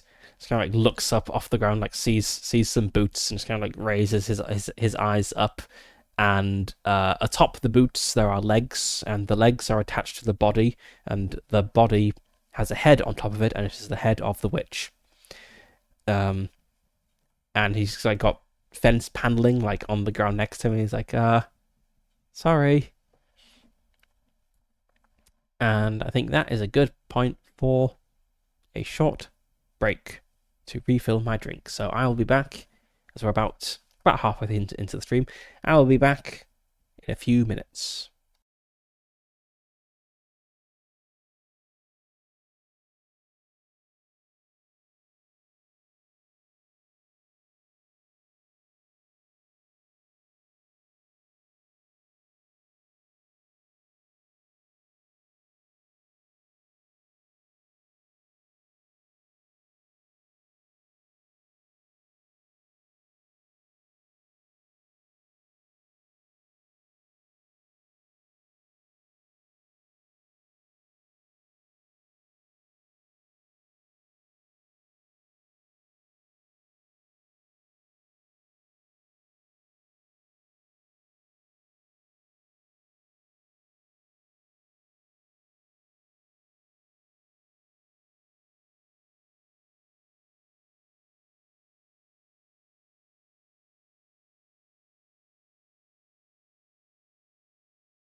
Okay, witch.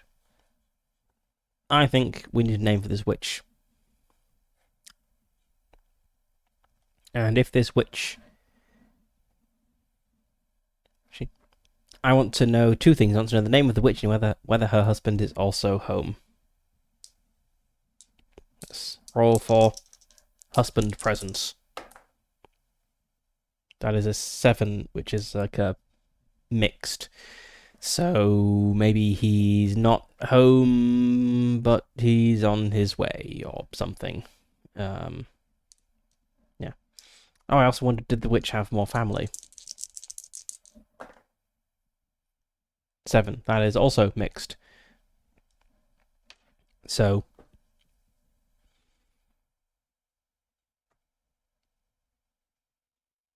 Okay, I think I can interpret those two results together. Her husband is not home, but is also not like super far away. The witch does have children, but they are young and cannot be left alone. So,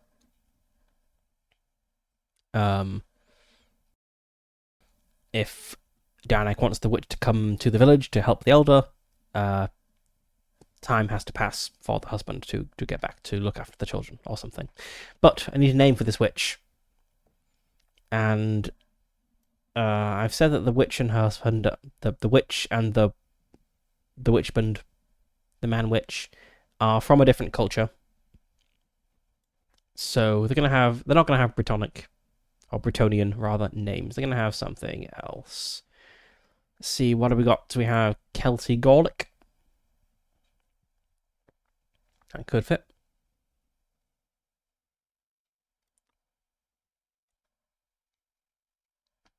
Eurovision.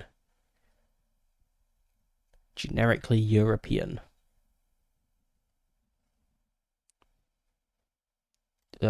Greek, I don't think really applies. What is metallic?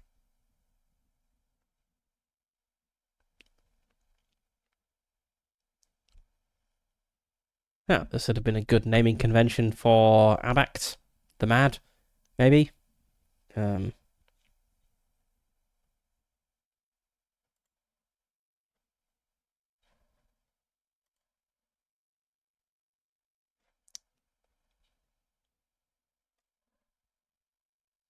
We have a kind of Norse names, which is actually just a full table of names, not like name components.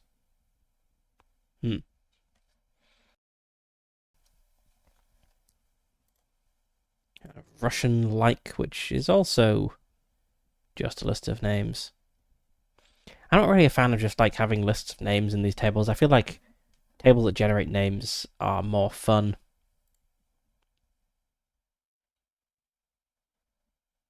Anyway, I feel we're getting away from relevant names here, so we have titles. Arcane epithets. I gotta look at what that is. The abstruse. The obelisk. The spell speaker. These are great. Have evil flavored ones. The flame of such and such place. Anyway, no, let's go back to personal names. I think we will look at Celtic Gaelic. So, it's not like totally different from our Bretonnian names. In fact, our village we named with a Celtic Gaelic, with the Celtic Gaelic table, right? Right? So our village we called Rungak was actually no, that was Bretonnian, wasn't it? Where's Rune? It's not alphabetical. Okay, I think it was Bretonnian. Anyway, okay, let's go for Celtic Gaelic for our witch. So like it doesn't sound like totally different, but it's different enough that she's obviously not like one of these like the local people. She is from some other culture. So we need a start and an ending, and we need the feminine names. Oops. We have 2 and 62. So Avery, Doe, or Tonna. And Gurius or Thunus.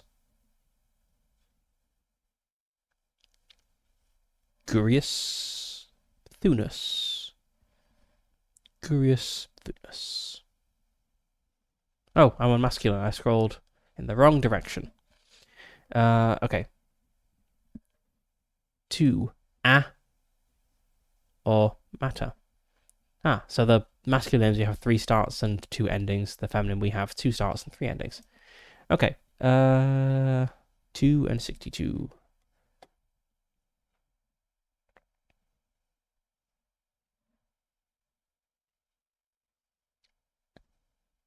Quite like Anderica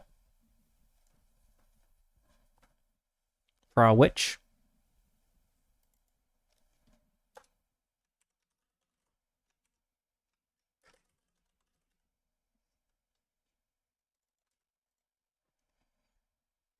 Yeah, Anderica the witch. It sounds fairly different to like Oba and Dynak,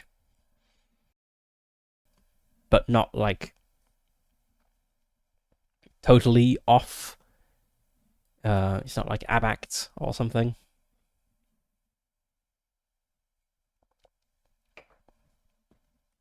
I feel like if someone in this like Bretonian culture had a wife called Anderica, you know, then the name Anderica would be considered a little strange, but not like totally out there. So I think that's good for like 2 cultures that are kind of neighboring. Okay, so we have our witch Anderica, and she is, I think she. I was kind of picturing her as like an old woman, but if she has like young children, maybe she's not actually like old.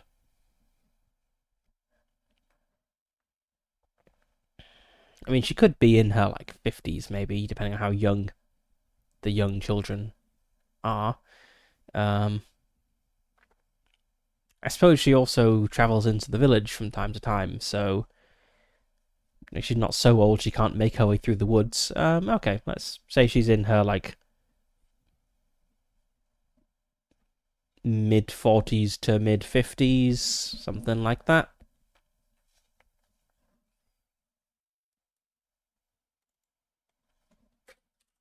Let's just round that off to late 40s. Let's also get a name for her husband because he's likely going to show up soon. I'm not going to bother like determining how many children there are and what their names are, but I think the husband name is a good one.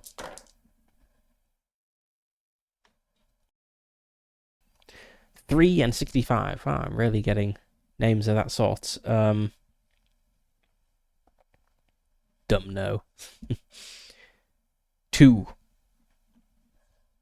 2.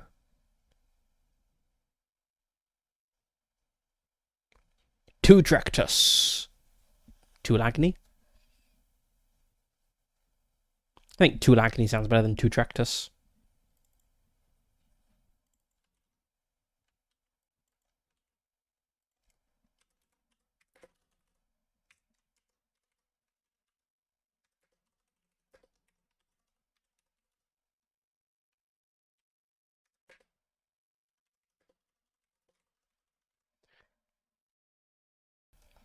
Okay, we have our witch Anderica, who is in her late 40s and has a husband, Tulagny, who is presumably around the same age, and they have some young children.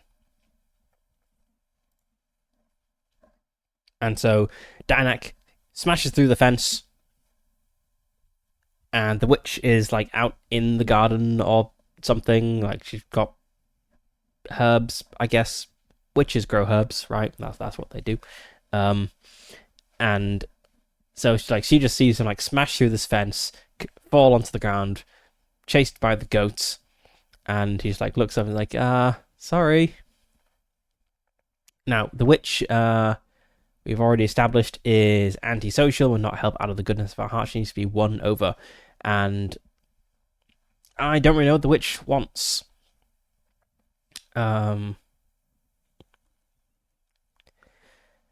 So I think first what happens is some time is going to pass. It's just as the first thing that she makes, the first thing that happens before she even entertains talking to Dinek about what he wants, he's kind of like, I think like a kind of torrent of words come out of his mouth trying to like explain like why he's here and that he needs help and so on, and she like shuts him up and makes him fix the fence, which takes like an hour or something.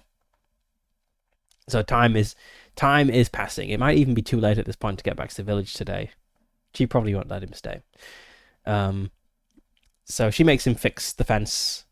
More time passes, and then she listens to him. And her cottage, I think, is small. She like ushers children out of the way. They're like confined in another room. Maybe no. I think she speaks to Dinek outside. So she's got like a little like table and a couple of chairs outside, and there's maybe like small children peeping through a window, wondering like who this stranger is. And she is like obviously like visibly annoyed that someone has come and sought out her cottage and found it. And he's like trying to explain like there's something wrong with the village elder. She's acting weird. She's being very suspicious. She's afraid of the outside world, and there's something wrong with her. Like, please, Mrs. Anderika, could you help? He like, we did have the broke tag, but we removed it anyway. He like pats his pocket, saying, "Like I can't pay, but I can't pay now, but like he's very unprepared." I think he just listened to all this very sternly and like waits for Danny to like talk himself out, and then just says, "Did you bring any of her hair? No. Fingernail clippings, toenail clippings, anything like that? No, I didn't bring anything."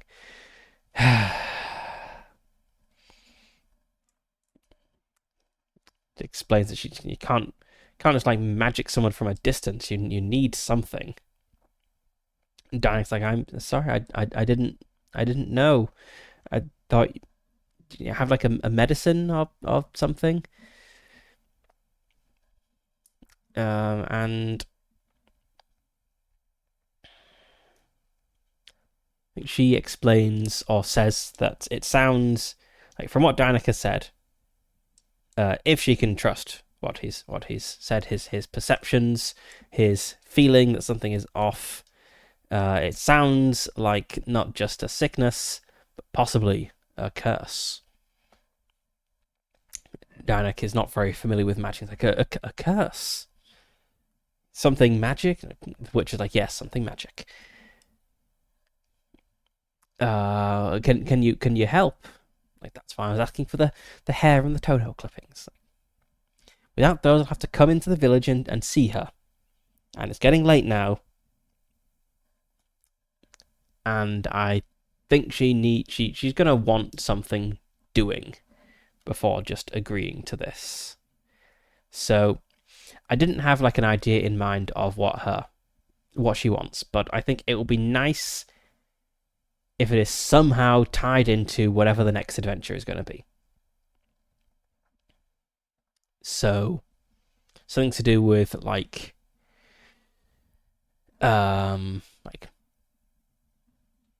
corrupted animals or failing crops or something like that.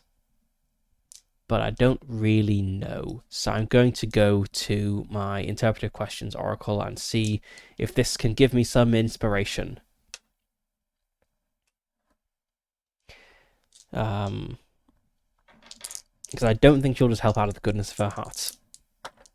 Okay, we have a 13, which on here is the elder. Contentment, wisdom of age, introspection, someone with experience, someone wise with experience. On the other table, we have affectionate, birds with strange agendas. Okay. Plateau, signet ring. Birds with strange agendas. That's an oddly specific magical being.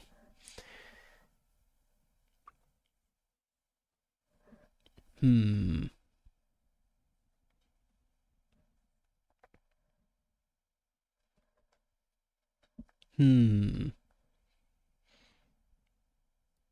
So the obvious interpretation would be like, I need you to go catch this special bird. I need its feathers for something, like a fetch quest.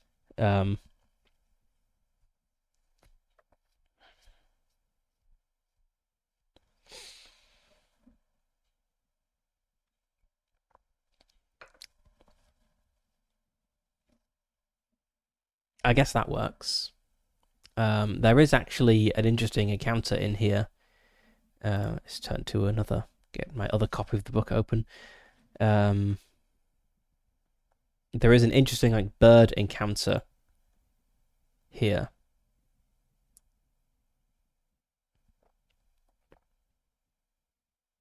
Oh, it's actually a hedge witch encounter for trying to convince them.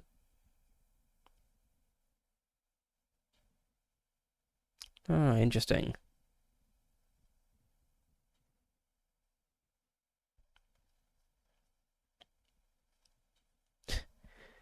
Here we go. Make an annoyed face and claim they don't have time for customers. That's kind of what's happening here. But anyway, yeah, I don't think we're doing this hedge witch encounter. I think the witch wants something specific doing, and there is this interesting, like, ominous raven encounter here, which is the kind of bird that speaks with the voice of prophecy, which can give us a status that manifests later as some terrible negative thing. So maybe the witch knows there is an ominous raven living nearby. She doesn't want to go get it herself because, it might prophesy her death. But she doesn't mind sending Dynak to go get it. Yeah. Yeah, this kind of ties into some like vague thoughts I had when I was thinking about this. Like a fetch quest makes sense. It's the simplest sort of, RPG quest. And I think it could be like a good way to show off the witch's personality if she's like, I need you to go get 3 magic feathers or eggs or special mushrooms or something to do this ritual to fix the elder.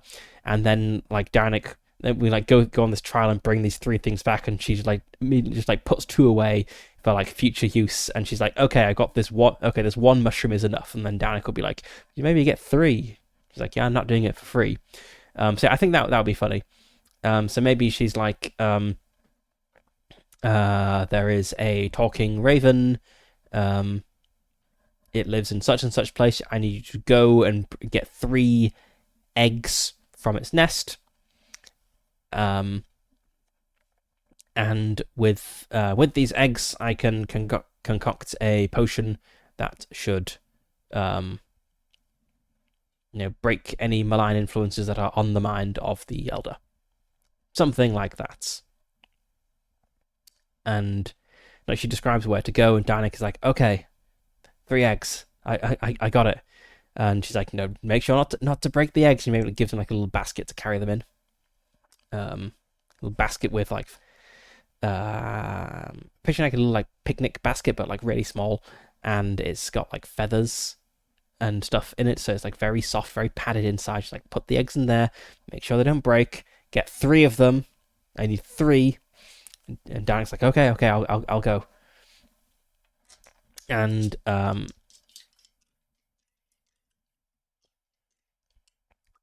he sets off. I think he knows where to go. She tells him. She's very clear. So we journey through the woods some more until we come to.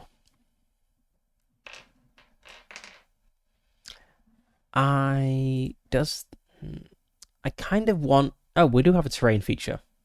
Is that really what I want?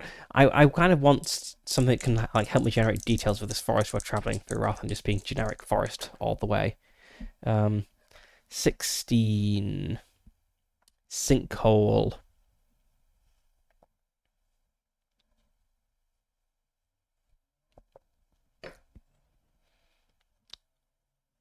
Or proud. Proud could apply. Um, uh,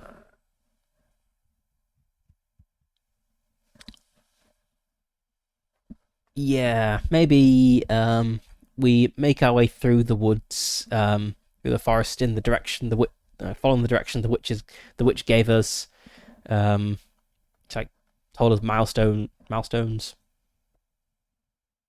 Milestone, the word I'm thinking of.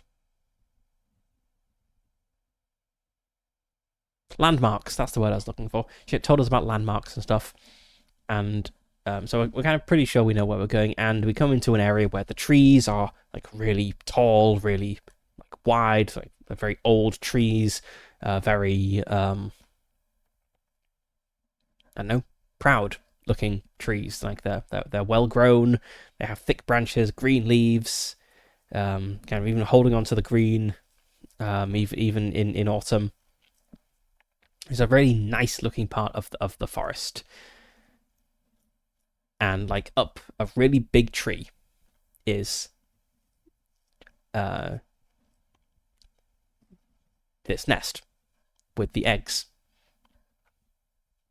And Dana kind of gets there and he like looks up. He's like, "You shouldn't tell me it's going to be this high up." All right. He like puts his pack down. He doesn't really have much to carry in the pack, but surely he has a pack with him. Kind of puts his pack down and starts trying to like find a way up this tree, which is going to be a roll. But we do have our ominous raven, which can prophesy threats.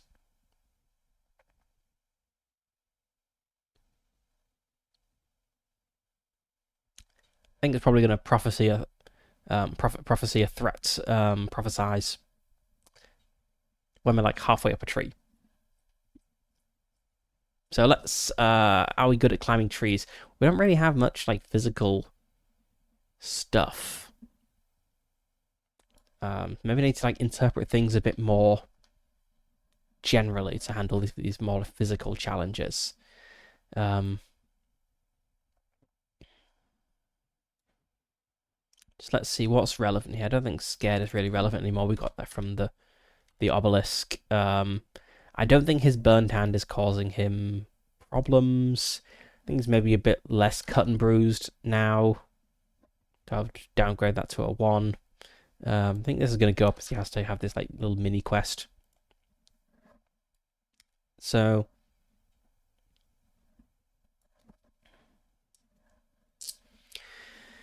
we have a penalty of 1 for still being a little bit hurt, because we've not like had treatment. We've just let time pass to heal these cuts and scrapes we've got. But it has been some hours now, so yeah, I think we'll still have 1 on that rather than the 2. Climbing a tree, attentive counts. So that's +0 so far. And let's say that he's tenacious. He never gives up, never surrenders. So I think you're just getting a +1 on this to climb this big tree. That is a 10 overall, which is a total success. So he makes it up the tree. Like there's enough like handholds on the trunk itself to get him up to like the lowest branches, and then with the aid of the branches, able to keep making his way up the tree. There's like moss growing on it, which is like soft and cushions, acts kind of like a cushion under his like scraped hands and knees. So like the bark of the tree doesn't like scrape him uncomfortably, aggravating those cuts.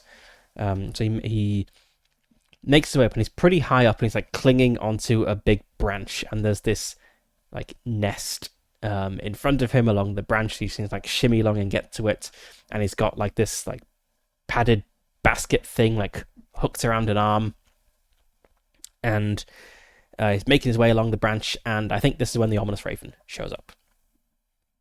So he hears like, yeah, ravens make a cawing sound. He hears this like angry caw, and looks up and like sees this like raven like swooping at him, and he got a total success here. So I think he's able to like batter it away. He like holds up the basket like above his head and like waves it a bit, and the raven doesn't like peck his eyes out or anything. Just like swoops at him. But he's like waving his hand, like waving one hand around and scaring it away. And all it's going to do is it's going to caw menacingly at him.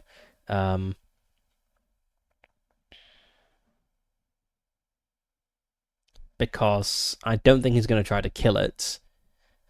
So I think he just kind of automatically succeeds at scaring it away, but the ominous raven makes a threat just before flying away. And we have 3 suggested threats here for loss, hardship, and demise. I feel... I don't feel demise really fits here. So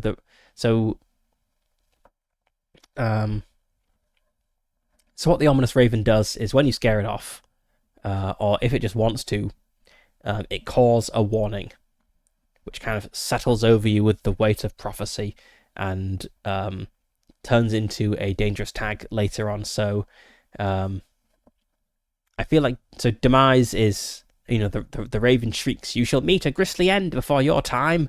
I don't think that really, maybe it could apply, but we do have a fated confrontation with the Lich. So that prophecy would be I guess that maybe could like apply to the final battle with the Lich. You know, we have a fated confrontation, but we could die in that confrontation.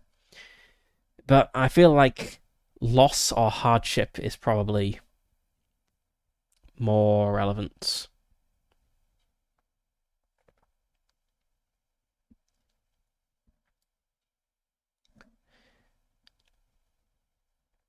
So I don't really have any possessions. I have a pocket knife. But loss might not just be a physical possession. It could be like losing part of yourself. So like a theme being abandoned. It even suggests later it manifests as to abandon. A theme being abandoned could count as loss. And I've been saying from the beginning, I think we're going to abandon this Peddler's Son theme. So that actually kind of fits. So maybe we could, you know, play into that and have this get prophesied. So, okay. So Danik climbs this tree, he's like shimmying along the branch, and he hears angry caw and like looks up just in time to see a raven like swooping at him to try to defend its nest. He like puts one hand over his head, the other hand is like waving this basket around to keep the raven away. It like makes a few passes at him, it can't get close. He like maybe clips it with the basket, and it like caws angrily again, like starts to like fly off. But as it does, it cries out in a disturbingly human voice, "You are doomed to lose the thing you love most." And Danik doesn't just think that's weird. It kind of feels real to him. Like he has this like fear like clench his heart. It's like, what did the raven mean by that? What am I gonna lose? And he's like kind of remains like just hugging this branch. I'm making a hugging gesture in real life, but you can't see that because my model doesn't have like arm tracking. But he's like hugging this branch, like holding onto it as he tries to, you know, like kind of mentally resolve this. But he has this tag now, prophesied loss, which I'm pretty certain is gonna manifest as the Peddler's Son tag being abandoned. So it takes me a little while to recover from this. Probably not actually that long. It probably feels like a long time to him, like up on this high branch. But he eventually like continues shimmying forward and like cautiously reaches out with a shaking hand and like picks up, I think they're like 3 eggs exact. Are there 3 or 4 eggs there? Say 50-50. There's exactly 3 eggs in the nest, and he like feels bad for a moment that he's taking all the eggs of the talking raven, but I think the like the sense of like weirdness that he got from it kind of like hardens his heart a little. Which does that apply to any of his quests? I don't think so. I'd say hardens his heart, but it like his Heart of Gold quest is that everyone has some good in them. You sometimes just have to make hard choices. So I don't think like deciding screw you, Raven, is really impinging upon this quest.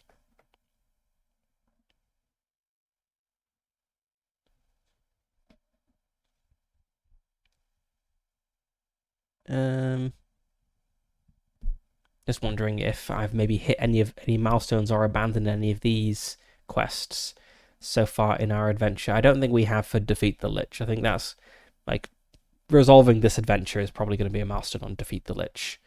Never give up, never surrender. Arguably, but let's have a look at let's look at the quest guidance.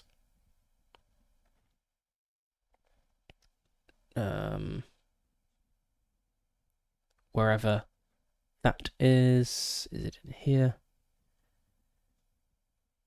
Just think I've scrolled on a little bit too much.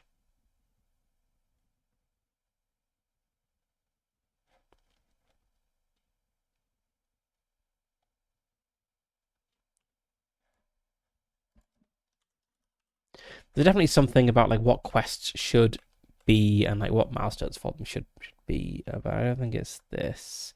Question transformation, page 188. It's probably that. Types of quests, yeah. Okay. Never give up, never surrender. I guess that's your truth, a statement you believe in and want to uphold.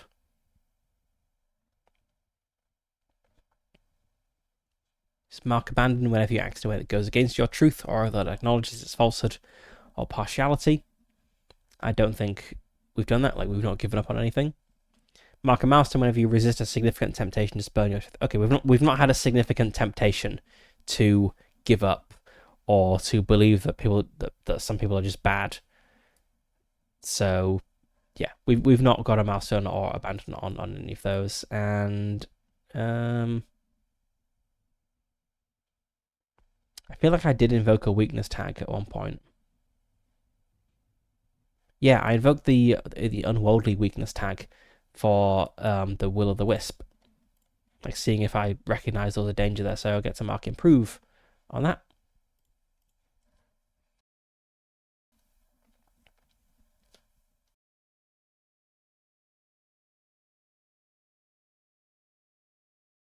Okay. So yes, he feels a little bad about taking the 3 eggs, but then he's like, but that Raven says something really weird that feels bad. So I don't feel too bad about taking his eggs.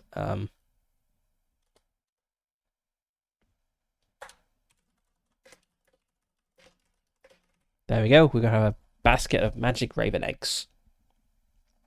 And so it's like retreat back along the branch and down the tree. I'm not going to bother rolling to, get down the tree. We've already made it up. That was the difficult thing.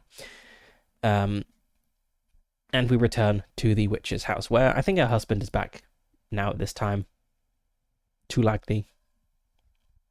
Anderica and Tulagny and their assorted children. Their assorted 5 children, who I'm not going to bother naming at this time. So he makes his way back and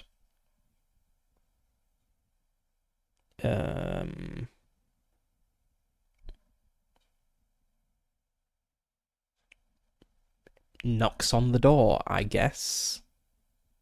And the witch Anderica answers it because no one else would be knocking on the door other than this guy who has just shown up at their house.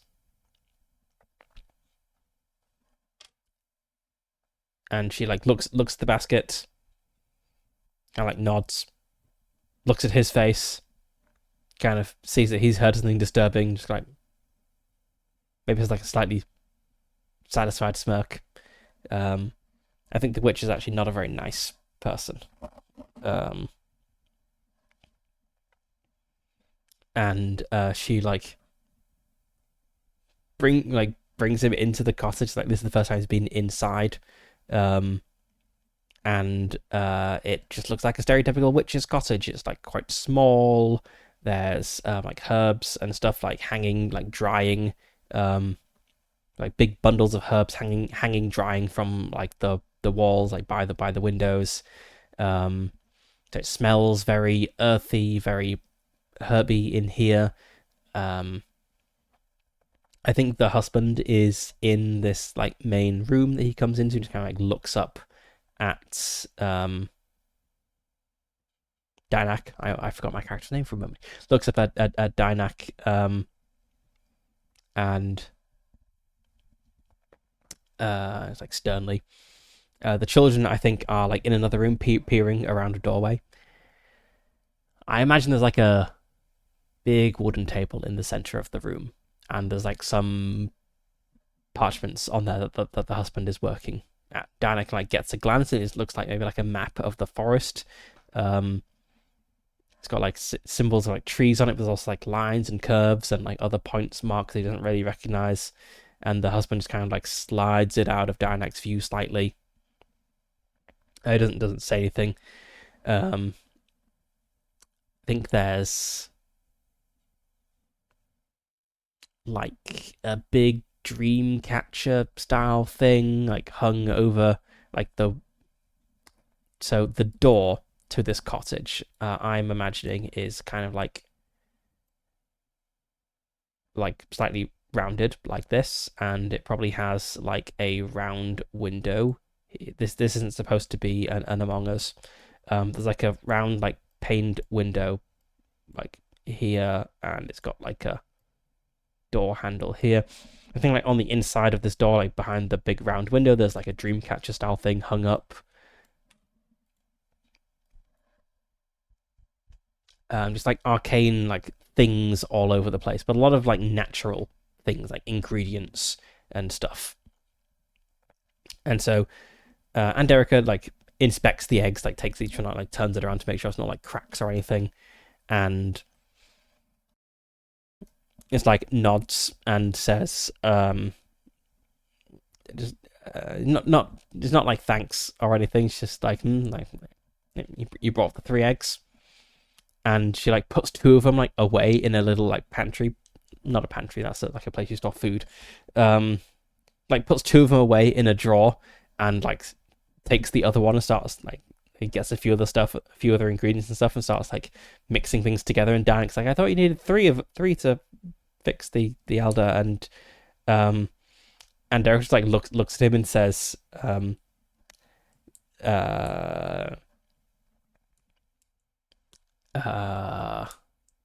what's like a snarky way of saying this? She's like, I said I needed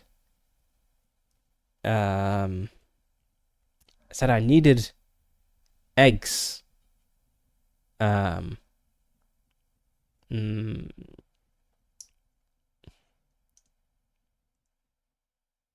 It's like, I said the egg of Talking Raven has powerful magical properties, and that I wanted 3 of them.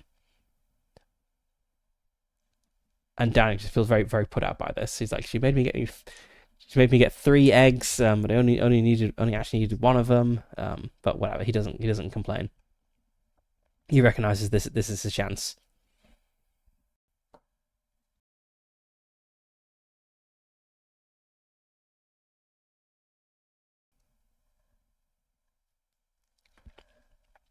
So what I'm kind of wondering is, does the witch just like make some concoction and she's like, go pour this down the elder's throat, or does she need to like come back and like actually do some sort of ritual thing?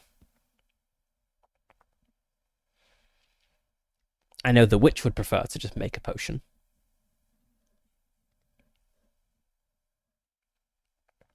But what I want to happen in this adventure is for someone who knows about magic to be able to tell that the necklace the elder is wearing is cursed.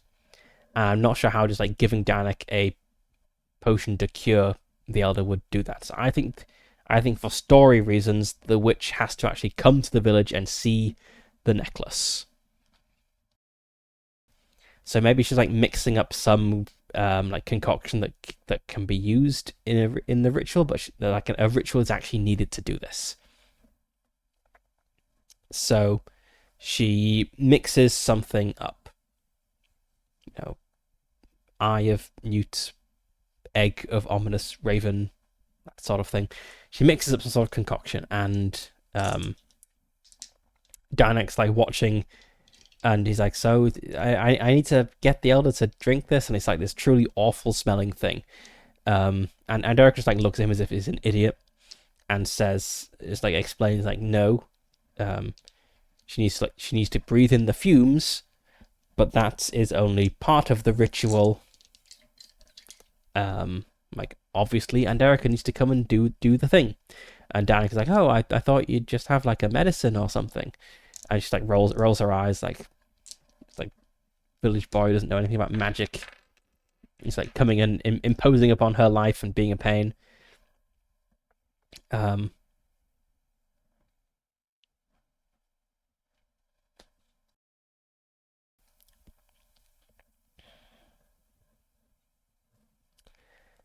And I don't think Anderica wants to travel at night. Like she's, willing to help because she's got these eggs as payment. But she's made Danik fix her fence. But she's not like so eager to help. She's not eager to help at all. So she's not going to travel at night to go and do this like right now. And I think it's pretty late in the day. We've had time passing as consequences a bunch of times. So I think it's now like getting onto evening. So Danik is like, right, well, we can go back to the village. We can get it done tonight, and then she'll be right as rain tomorrow. And Erica's like, no, it's dangerous to travel in the woods at night, and also I need to go to bed. So does she offer to let Danik sleep here? I'm leaning towards a no on this one. I think this is going to -2.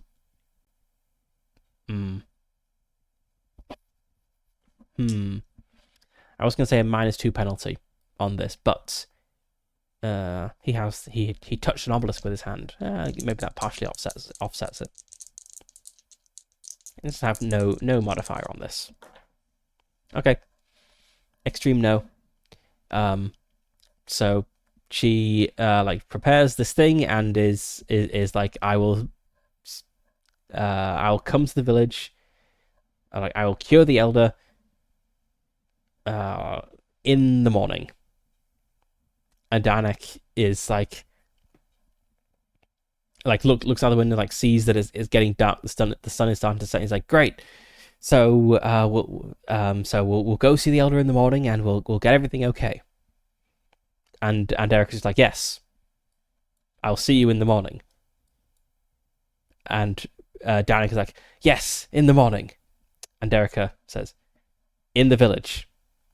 Yes, the village in the morning. I will see you in the morning in the village. Yes. Oh. You want me to go through the forest in the dark? And she just like looks at the door. And Danik's like, well, I guess I'll see you in the village in the morning.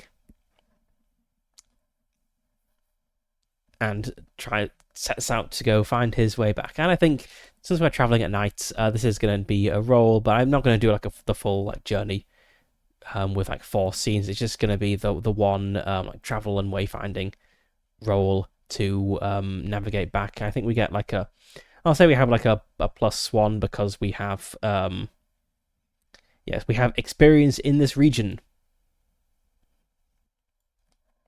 So we've already done this once, but it is dark and things look very different at night.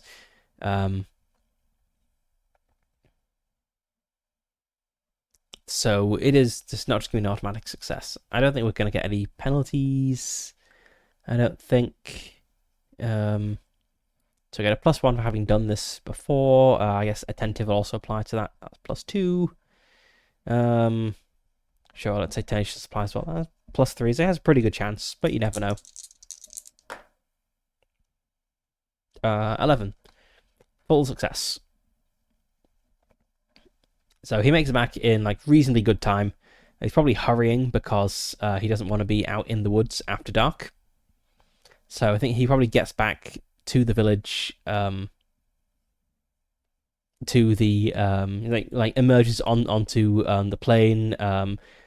Like as the sun is setting, sees Huron like calling in his sheep. It's very difficult being a shepherd actually, because when it's nighttime and it's time to put the sheep away for the night, you have to count them to make sure you've got all your sheep. But of course, problem there is the shepherds always fall asleep as they count their sheep, so it's a very difficult job.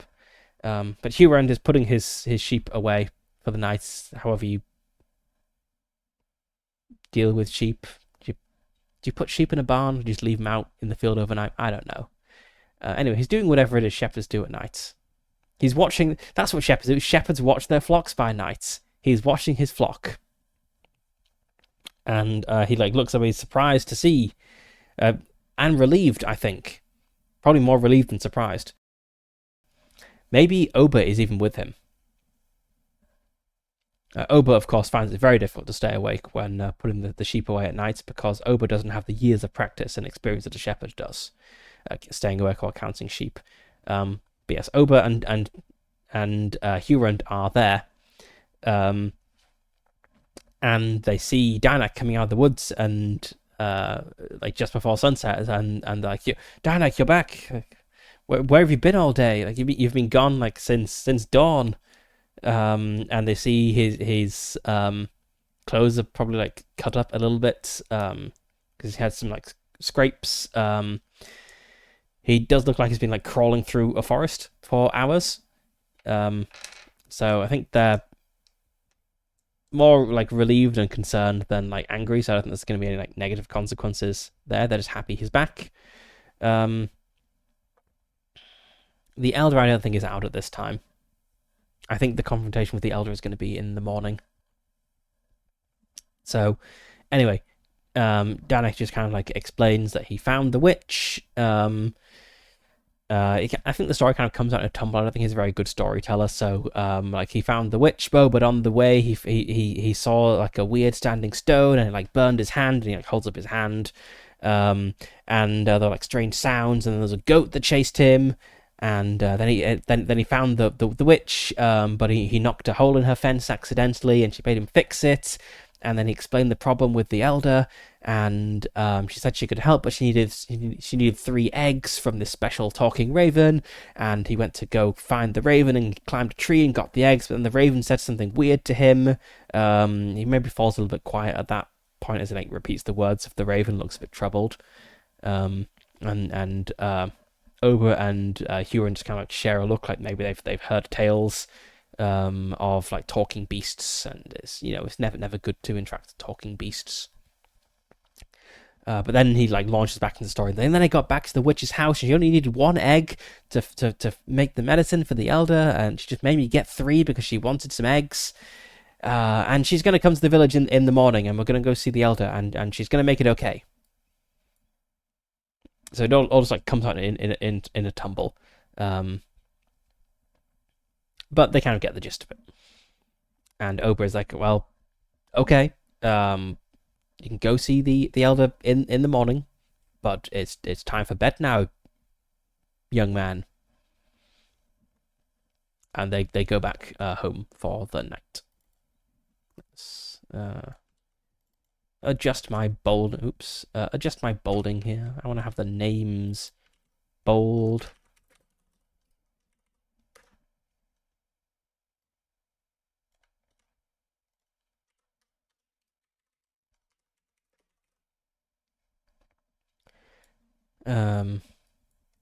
Anyway.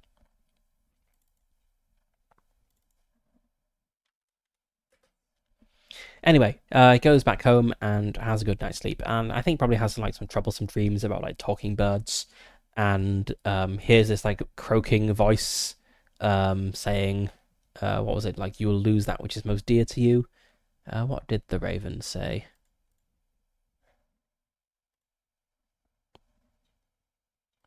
see, outskirts and fields. Yes, it's like, here's this like cawing voice. You're doomed to lose the thing you love most, and like wakes up, like maybe panicking, like looks around just to make sure like nothing's like disappeared, in the night, and like settles back to like troubled sleep. So this is going to show up later as To Abandon, and I think, as I said, this is going to be on the Peddler's Son theme. It's a bit of a shame because we're actually working towards improving this, but I think this theme is doomed. It's going to go away, and probably this will go away when we kind of move from like Act 1 into Act 2, when he realizes the problem is beyond just his local area. He needs to move out into the wider world to find a solution.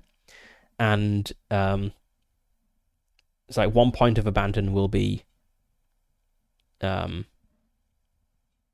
actually maybe get like a milestone and an abandon at the same time. So like there'll be a milestone for like moving out of this dead end village into the wider world, but also a point of abandon because he's not going out there to become a merchant. He's going out there to like solve some problem. And then maybe that's when the Raven prophecy will also, I don't know. We'll figure it out when we get to it. That's still like multiple adventures in the future. But it troubles him this night. And so I think he wakes up like very early, not very well rested from a night of troubled dreams. And he like goes out to the I keep forgetting people's names. Huran's pasture, like dawn, basically.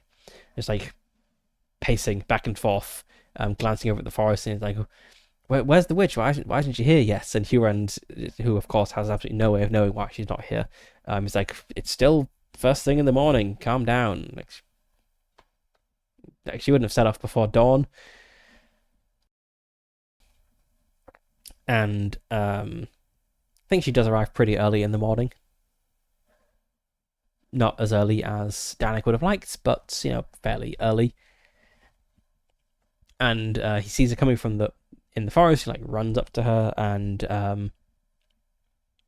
is just very eager to go and see the elder and fix the problem, because I think he hopes that if the elder is cured, then everything will go back to normal and he can just kind of forget what the Raven said, and everything will be okay.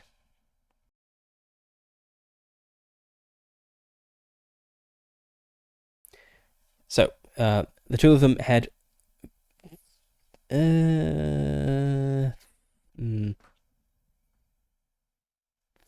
I was actually going to say they head through the village, but the witch very, very rarely visits. So I guess even if she sneaks around the outside, people will see her and be like, "The witch is here! Wow, what a surprise!" Okay, I think they just go through the center of the village, and people see the witch. They see Andarica. Word quickly spreads that the witch has come into town, and she's with Danak. That's very odd. It's very odd for her to come into the village, and also very odd for her to be with someone in the village. She normally comes in to, like sell, like I don't know, like buy cheese and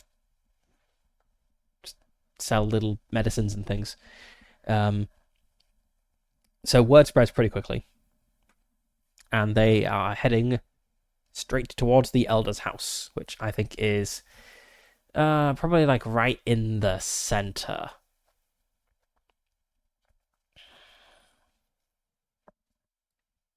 I wonder if like village elder is like a hereditary position, or if it's just like the oldest person who can't get out of the job. Let's see. Is it hereditary? 50-50. It's hereditary. Okay, in that case, yeah, I think the elder's house is like in the center of the village because it's a very old house. It's been here since the early days, and the village is kind of like grown up around it. So yeah, they have to go through the village. They can't get to the elder's house surreptitiously. It's probably a somewhat large house if it's been there a long time. Then maybe not like um, maybe it's large because it had like lots of extensions and things added onto it over time, and it's now just like kind of hemmed in on all sides by like other things around it, as it's just kind of like grown to occupy the space. So I think it's very like lumpy, very like odd shaped building. Maybe we got like the main building itself, and like a portion of roof has been like removed, and there's like a little like extension up here, and there's like a little like, side building over here, with like a little like shed thing up here with like a staircase like leading up to it, and there's like stuff on this side as well. It's very like lumpy, like awkwardly shaped building of like structures kind of like leaning against each other, like mutually supporting each other. All wooden, I think, or maybe like the core of it is stone, and there's like lots of like little wooden extensions that kind of been added on, and they're all like leaning a bit. And I feel like there's like steps leading up to the front door, and so they go up the steps, and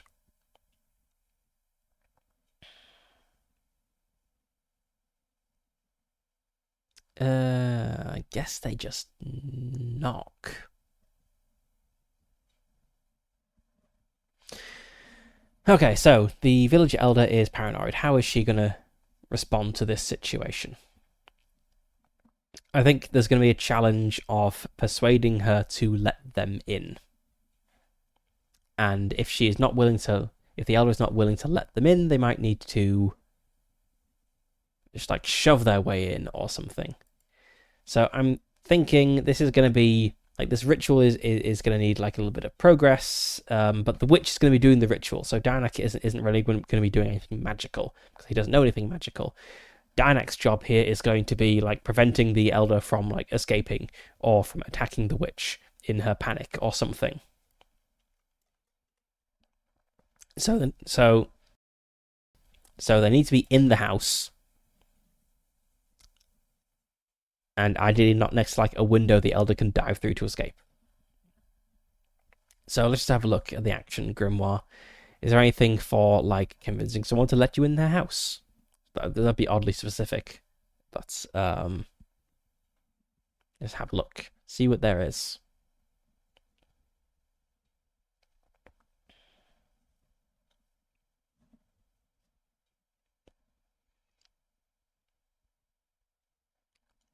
What I kind of want is like convincing someone to like hear you out,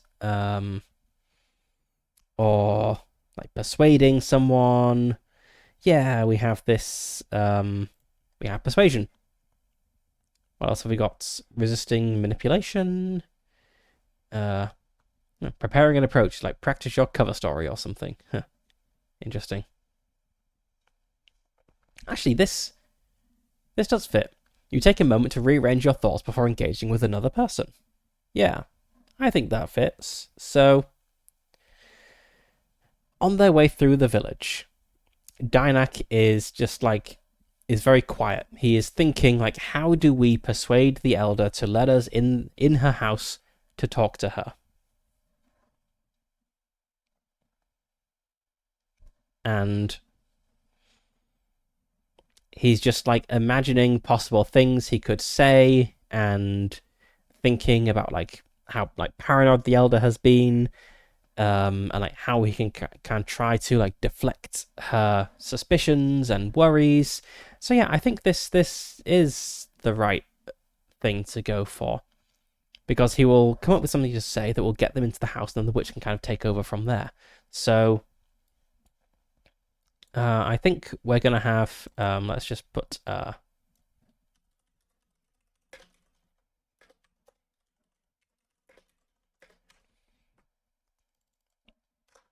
so the elder is paranoid from like the magic cursed necklace.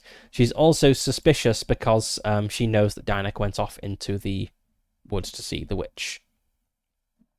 So we have a -2 from this. Actually, I guess this is just going to be like Paranoid Elder 2. So we have a -2 from this, but what do we have that could help? So Dianak, he has a Heart of Gold. I think Help the Needy applies here as well, because that's going to affect how he like frames his approach. So he's going to be like, I just want to like help. Like I know you've been like afraid of things lately. He's going to take an approach like I went to see the witch to talk about how like you've been afraid. It was dangerous and difficult getting there. But she said she'd have a chat with you, and maybe we can figure out what's going on. So that's gonna apply. So what, Heart of Gold, Help the Needy. Those two cancel out the Paranoid Elder.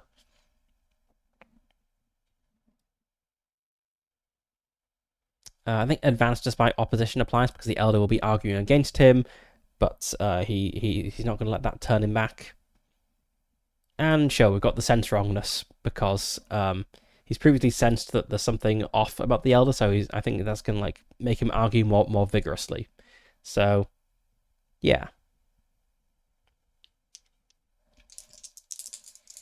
So maybe we're not really preparing an approach. Maybe we are persuading, but whatever. This sort of thing. I think he's thinking about what to say, and then saying it to get him and the witch into the Elder's house. So we're getting a +2 on this roll. 7, 8, 9. Okay, so that is a partial success. Not a partial success, it is a success with complications. It is still a full success. We got something bad as well.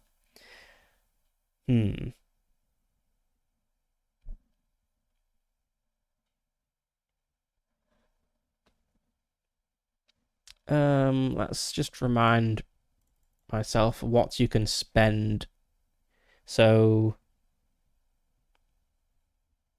you can like, so I rolled that with 4 positive tags.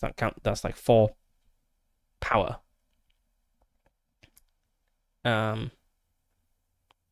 It would have been very smart to say that I like burned my Heart of Gold, so I'm like really using up all my goodwill on this, but I didn't say that before the roll. So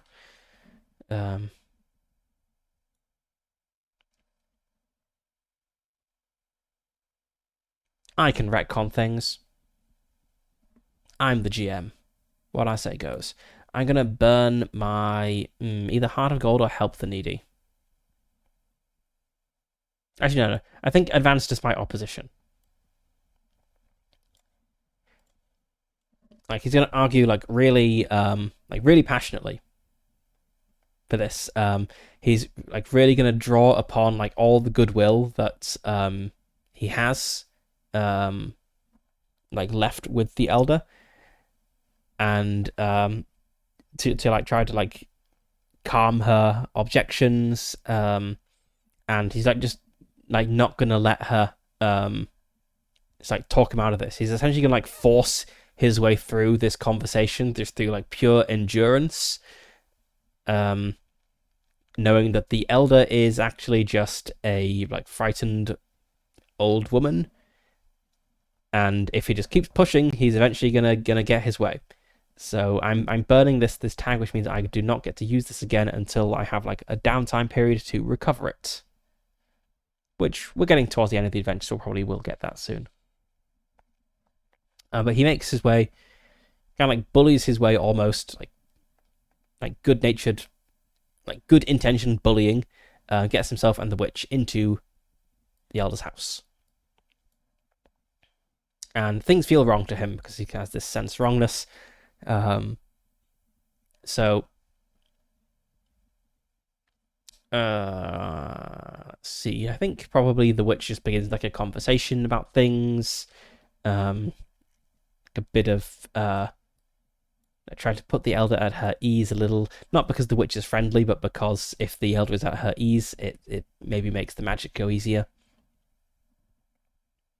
or it's easy to like catch her unawares and off guard with whatever spell needs to be done. And I think they've like planned this before they go in, and so the witch just kind of like puts down this. I think she like distilled her like potion thing, her awful smelling potion thing, into like a candle, and she like puts this candle on the table, and the elder is like, "What's that?" And the witch just like lights the candle, and it has this awful smell. And the elder like gets up, and is like, "I think I'd like you to leave now."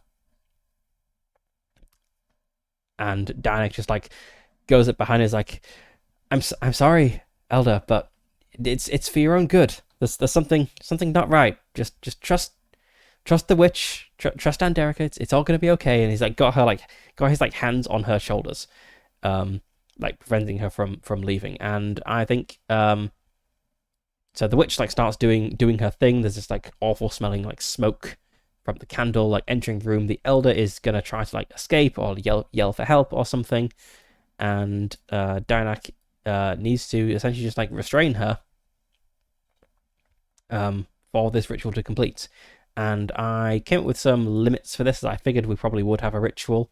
So the limits I came up with were, just put them up here, ritual progress. So I think, yeah. So this is going to be accumulating as long as Danak is able to like restrain the elder. If he can't restrain the elder, villagers will be attracted by her like yelling for help or something, and if they like, and then they'll try to like break in and help her or whatever, which will eventually disrupt the ritual. So, we only need 3 progress to succeed on the ritual and 4 progress to fail, so we're more likely to succeed than fail. Honestly, I don't really know what will happen if we fail, but it could be it's interesting to have it as a possibility. So Danak is just here to be the good-natured muscle to keep the elder restrained, and I think just like physical restraint is what makes sense here, because she's trying to leave the room and the witch does not want that to happen. So,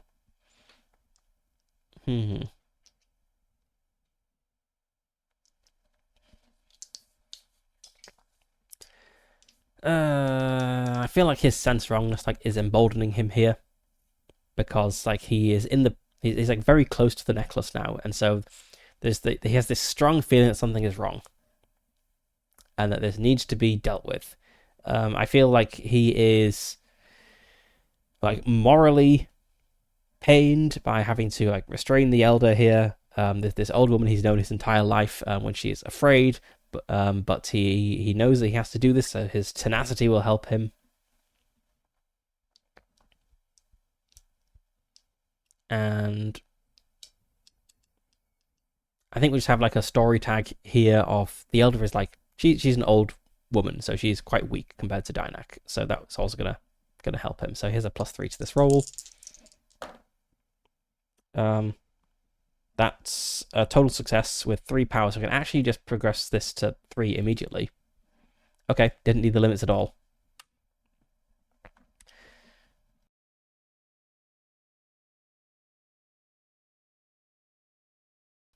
So, what happens is the witch like puts this candle on the table. The elder is like, "What's that?" The witch just lights the candle. It starts spewing out this awful smelling smoke, and the elder like gets up and is like, I think I'd like you to leave now, and take your strange candle with you." And Danak just like gets up and like very quickly moves behind her and like puts a hand on its shoulders, like, I'm sorry, elder, but just bear with it. It's all gonna be okay. You're not well, and the witch is just gonna help you.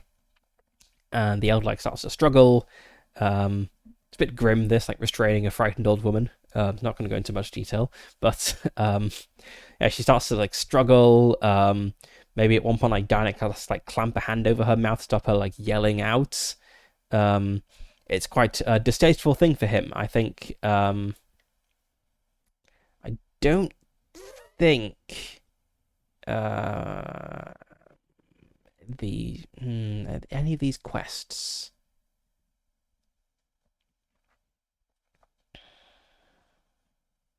I don't think any of the quests apply. I feel like maybe there's like an alternate Heart of Gold quest that would count as a milestone here.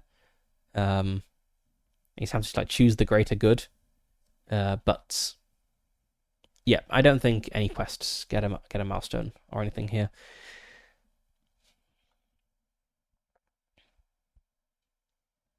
So anyway, this ritual it goes off, and the elder suddenly like relaxes in Dynak's hands, like maybe like sags a little, and he like quickly like helps her into a chair, and she like looks around kind of confused, like Dynak, and he's like, yes, elder, and she's like, I felt so afraid of you, of everything. I don't know what was the matter with me.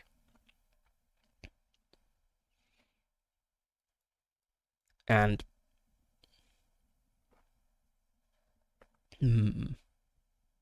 I think this is the point where we need to determine where the necklace came from and who it was intended for, because I think what happens now is the witch like questions her about like when she first started to feel afraid. Was there anything that caused this? Was there anything that changed? And the elders can be like, well, what happened is, I got this necklace, or I don't think she's going to connect the necklace to it. I think it's going to come out over the course of the conversation that she got this necklace, like started wearing this necklace regularly, like a month and a half before she started to feel afraid of things. And then the witch is going to examine it and determine, yes, there's something off with this necklace. So I think we need to answer these questions now. Where did it come from, and was it intended for the elder? So we could potentially look at the revelations. I don't think we're really ready for a revelation here. Maybe. So let's see. Use this oracle whenever your heroes make a major discovery, but you're not sure what it is.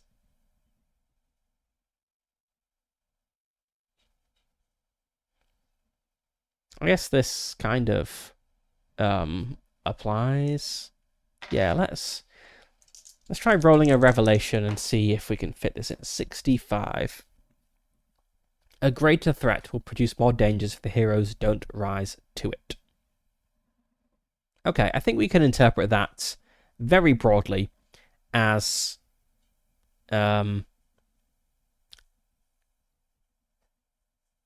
someone gave this necklace to the elder, or like there's someone like selling cursed necklaces or something like that. Like this isn't just something that one of her ancestors owned and she found it in the attic. This like came from someone. This person maybe didn't necessarily intend for this village specifically to be cursed, but this person is trying to like spread malice, spread malevolent magics around this local area, at least. So let's see. Did she pick this up at the last big market? So not the one that Dynak and Oba just went to, but like the previous one. That is a 6. So a no, but not an extreme no, just a no. So she didn't pick it up at the last big market. Did she get it from like a passing like peddler or something, someone who came into the village? 7. You kind of partial yes. So she got it from like a trader who came into the village. But there's something kind of off about this situation. It's complicated.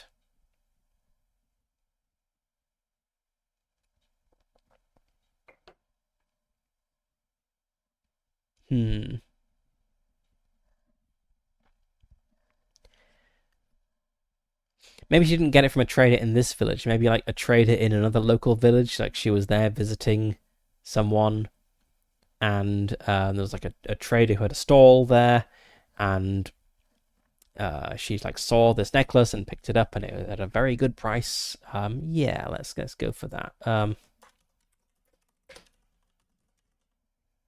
So the necklace wasn't intended for her in particular, but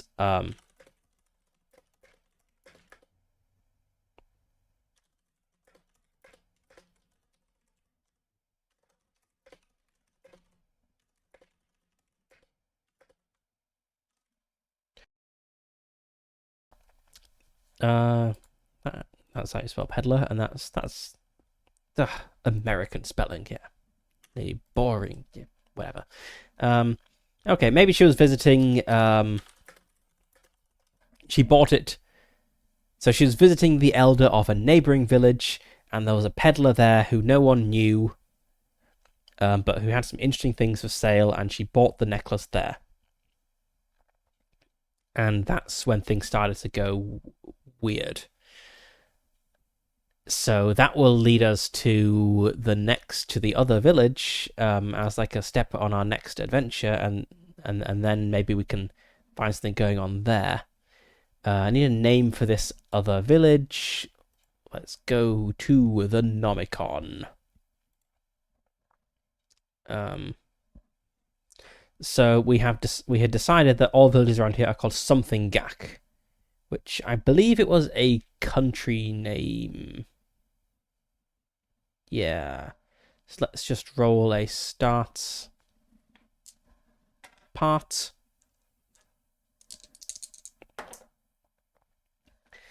$16.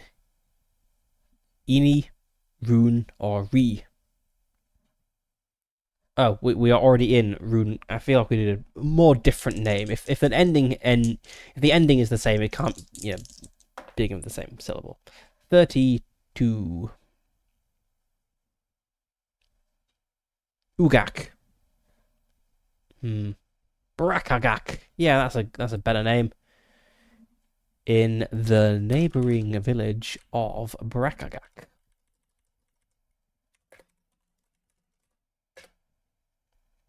So she's visiting the elder in the neighboring village of Brakagak. Let's get a name for this elder as well. I think it's going to be an old man rather than an old woman. We're equal opportunity village elders here. We need a perfectly 50-50 gender splits. We have 2842.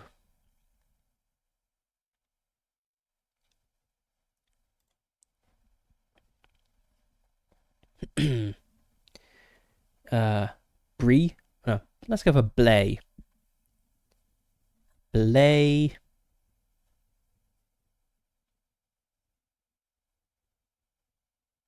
Blaine.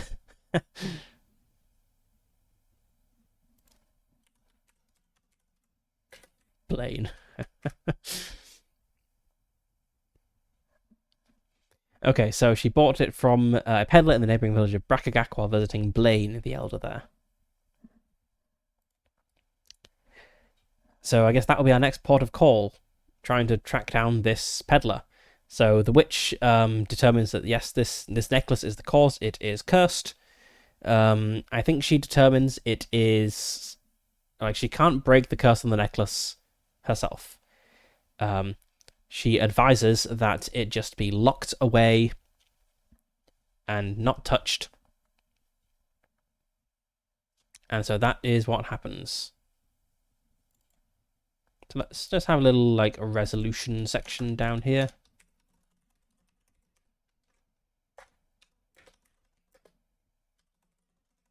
The elder is decursed, and...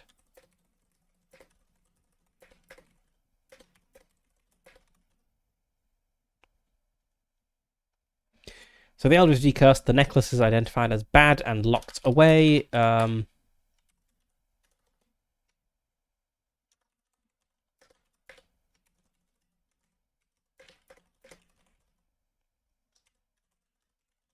There's a pointed towards Brakagak as the proximate source, proximate cause, rather, of this.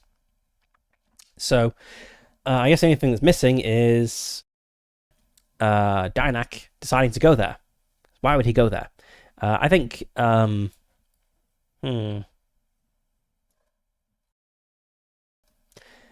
I feel the prophesied loss kind of ties into this. Maybe he...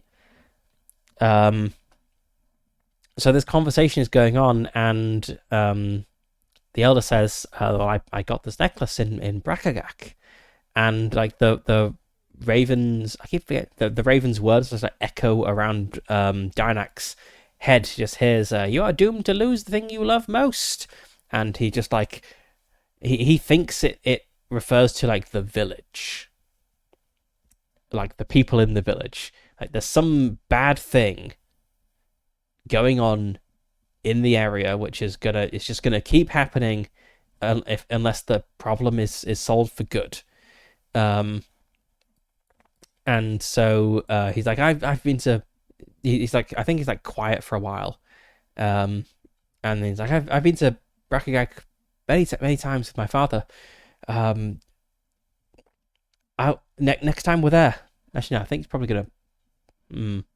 gonna push to go sooner rather than just next time we're there. I think I'll talk to my father about going there.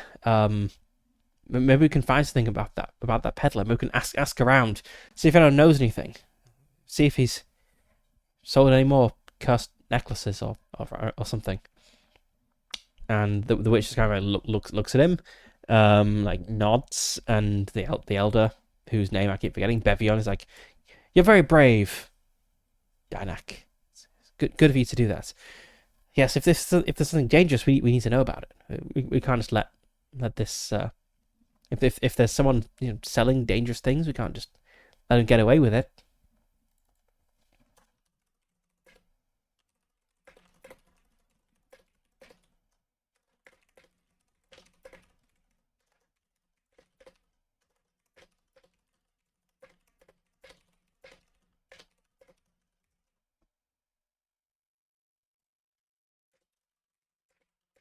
That's not how you spell peddler, is it? Peddler, not peddlar. Okay, so that is how we feed into the next adventure. Dynak is going to go to Brakagak, with or without his dad. I guess we'll figure this out next time and look into it. So I think that is a good place to end. So we may have a slight bit of downtime because we've got to recover this advance despite opposition, and we've not done the camping rules yet. It's not specifically, not necessarily for just camping. It's for having like a little pause. So maybe we might open next time with like a camping scene, which is probably just like spending a few days at home to recuperate, and then we will head to Brakagak. And I will have some thoughts between sessions about what might happen there, because I think there's kind of two natural things it could be. So I don't think the peddler's going to be there, because I feel like having 3 adventures before we move on to the next tier of play is a sensible amount. 3 is a good number. 3 is the magic number, some say. And I think sensible things for like this scale of adventure are, as I said earlier, like crop failures or like deformed, malformed, cursed, whatever animals. So probably one of those things is going to be going on at Brakagak, and this peddler is going to be people are going to be like, it all happened once just after that peddler left, like the crop started failing or something like that. Or a cow was born who had the face of that peddler. I don't know, something like that. And so it's going to see that this peddler is maybe the cause of bad things. We're going to follow the peddler to a 3rd village, and then we'll have some sort of revelation that will point us towards, like, okay, we can't solve the problem locally. We have to go out and get help from elsewhere. So yeah, I'll come with like an adventure outline for Brakagak, kind of like I did for this village, and we will pick it up next time. Maybe we'll meet a companion next time. We definitely want a companion before we move into Act 2. But yeah, we will figure that out. So just quickly note down some of these things I've just said before I forget.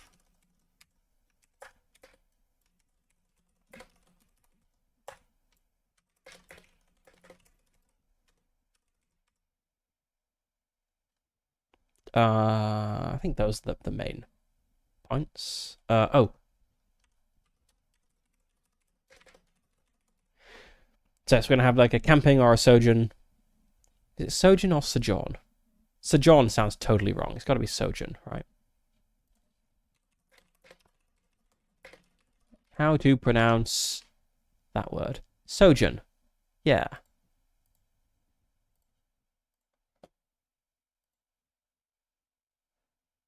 Yeah. So we're going to start with probably a camping or a sojourn scene. I need an adventure outline. And maybe we'll meet a companion. I'll think about it. But yeah, we will pick it up next time with Adventure 2 in the village of Brakagak. And I'll have to change our naming convention for places once we move out into the wider world. That will be the true sign we've left home when we go to places that aren't named something Gak. But yep, that's it. I guess we no longer have this Paranoid Elder tag. Nice.